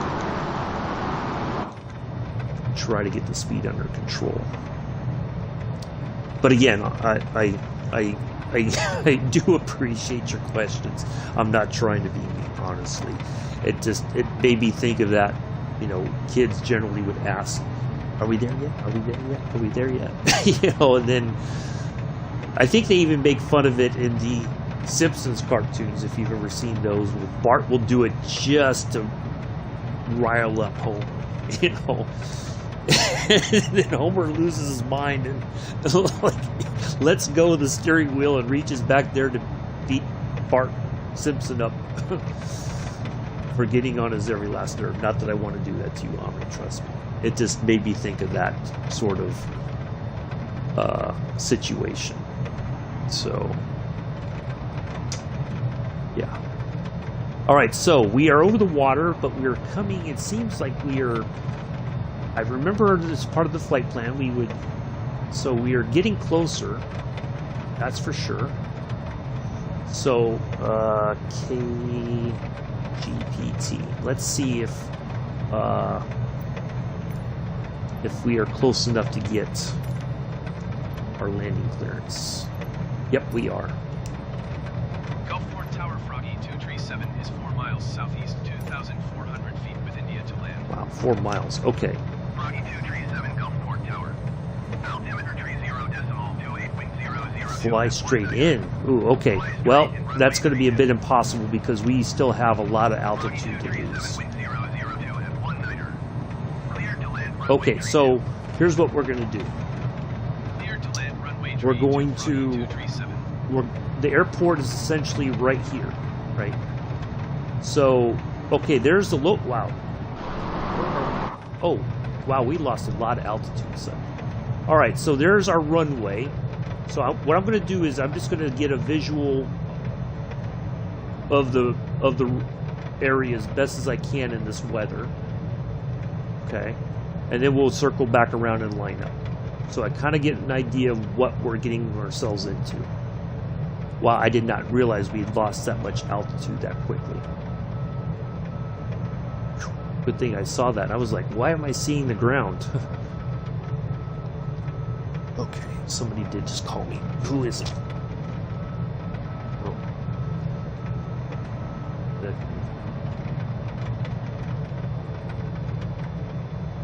Leave a voicemail. I kind of have a feeling I know who it is. Anyway. Alright, so we did get it.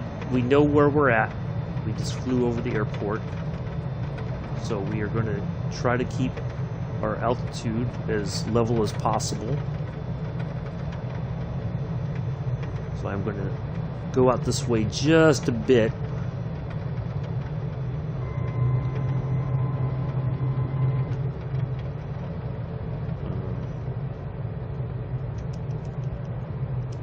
So it seems a little bit calmer here, but that may be let's have a look outside.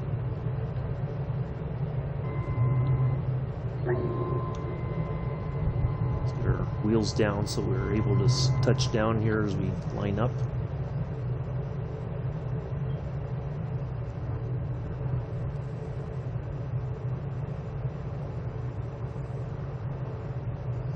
So we weren't too far off. It was just that came very quickly, and it's hard to tell because we didn't have any ground visual reference for to know how close we were to our airport. That's the tricky part, I think. Something get turned off? It seemed like something got turned off. I don't know what it was. I heard a click. Okay.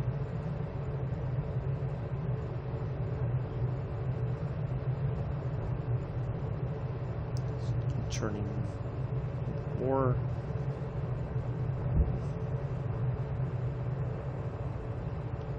Try to pick up the runway again.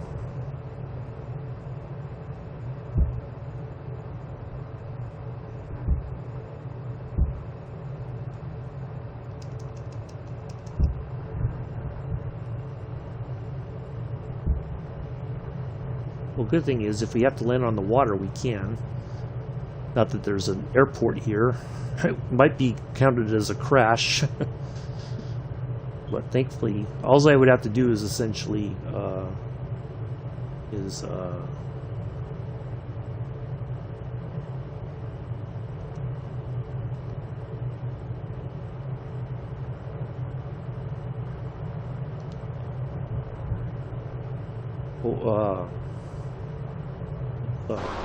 bring the wheels back up, and then we could land on the water. But I think we're going to be okay.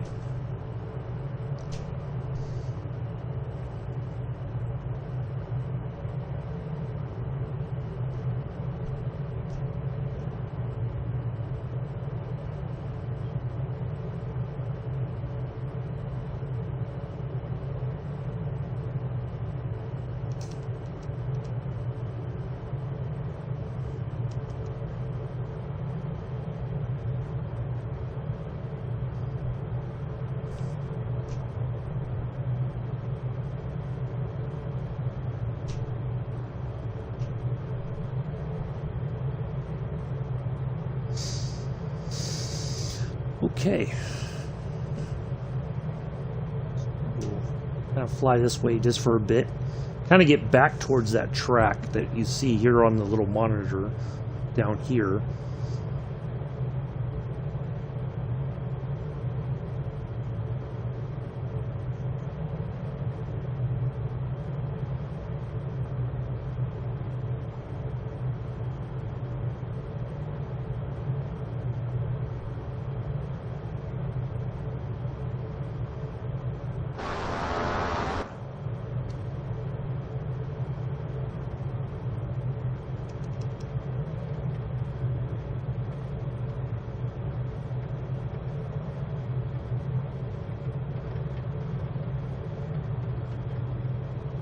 I wasn't expecting a straight in, but for whatever reason, that's what it told us to do. But we're not, you know, near enough to get to that altitude or to be able to line up in time for landing. So it was like I just saw the lights. So.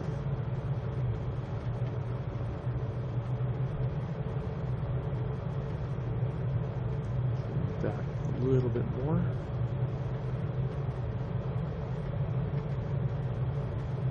Try to make sure we maintain our altitude as best as possible.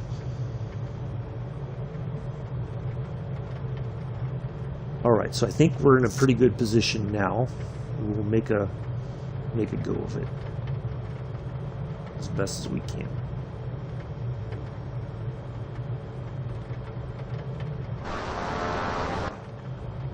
I think we got enough flap for the landing. So, here we go.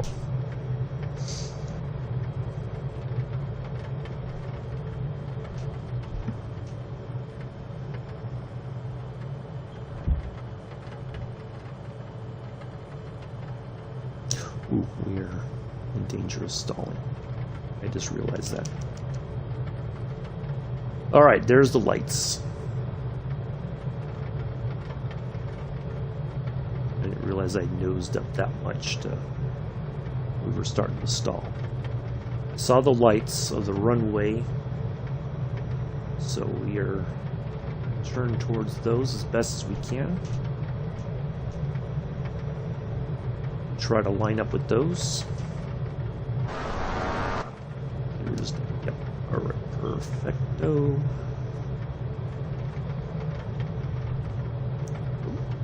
I was going to say I lost the lights there for a second. So we are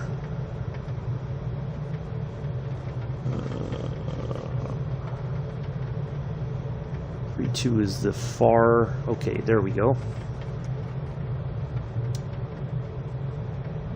Now let's see where everything is. All right, perfect. There we go.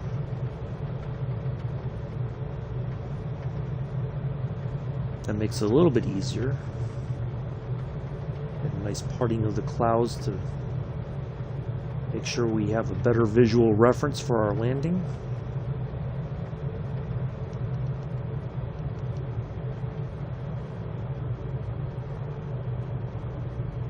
Alright, here we go. This is going to be an interesting landing, I think. Right.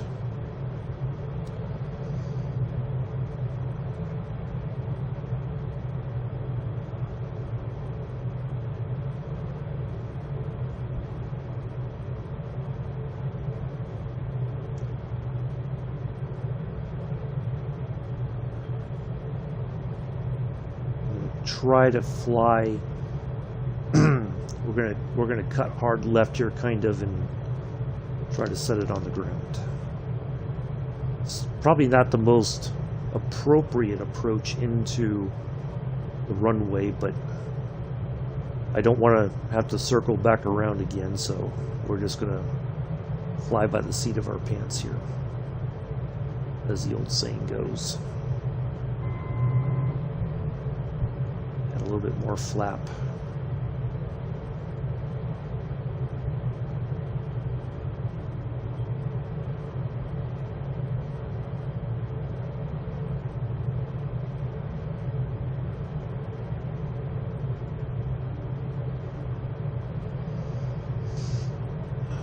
Go.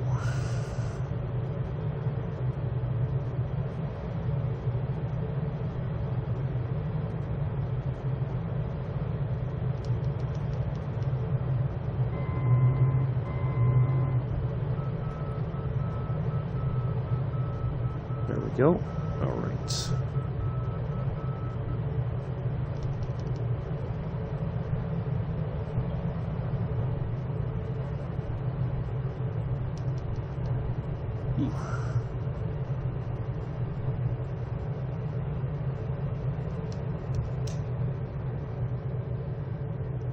We've got plenty of runway, so we can kind of bleed off some speed here as we set down. Oh, probably not. Ooh! That was not my best landing, but we're on the ground. Alright, where is our next taxiway here? Whew! Well, there we are. I thought for sure that was going to end in a crash, but we made it. There we go. The challenges of VOR to VOR flying.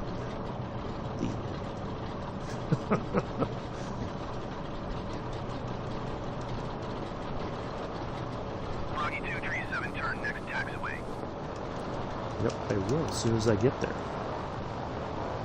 I can assure you.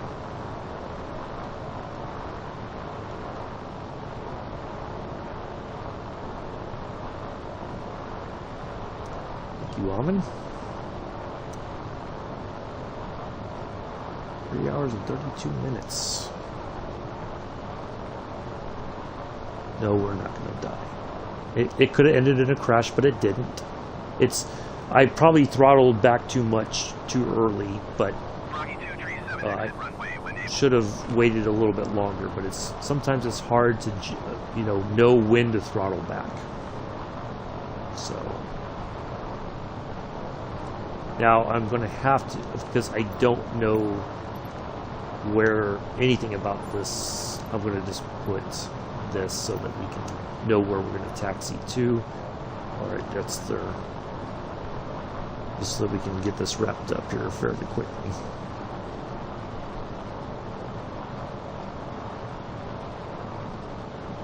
Froggy 237, turn next taxiway. Yeah, as soon as I get there, Bucko, I will. I can assure you.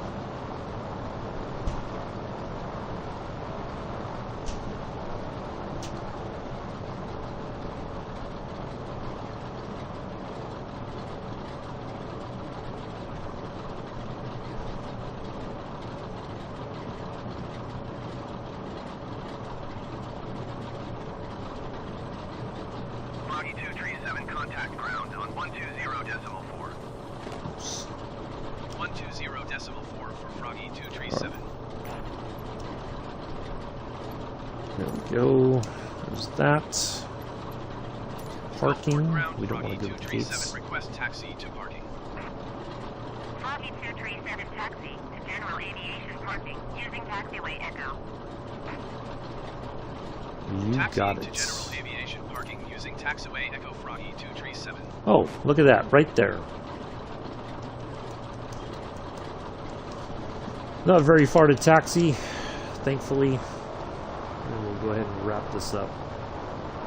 Call it a day.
Oh, thank you.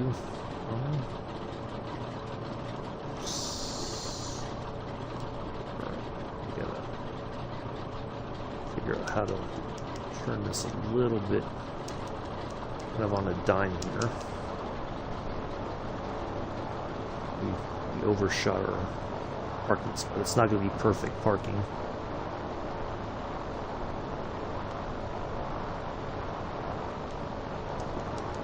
The steering on some of these is not very good, so it's not going to be perfect by any stretch of the imagination. We're just going to have to like park it here.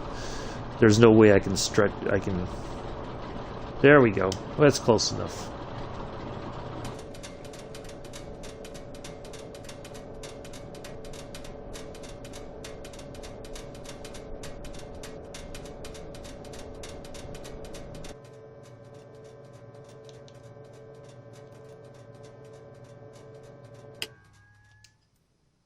There we go. All right.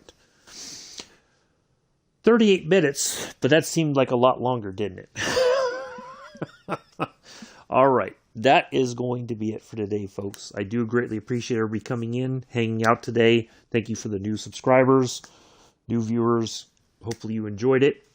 I will see you all tomorrow in the Supermarine Spitfire.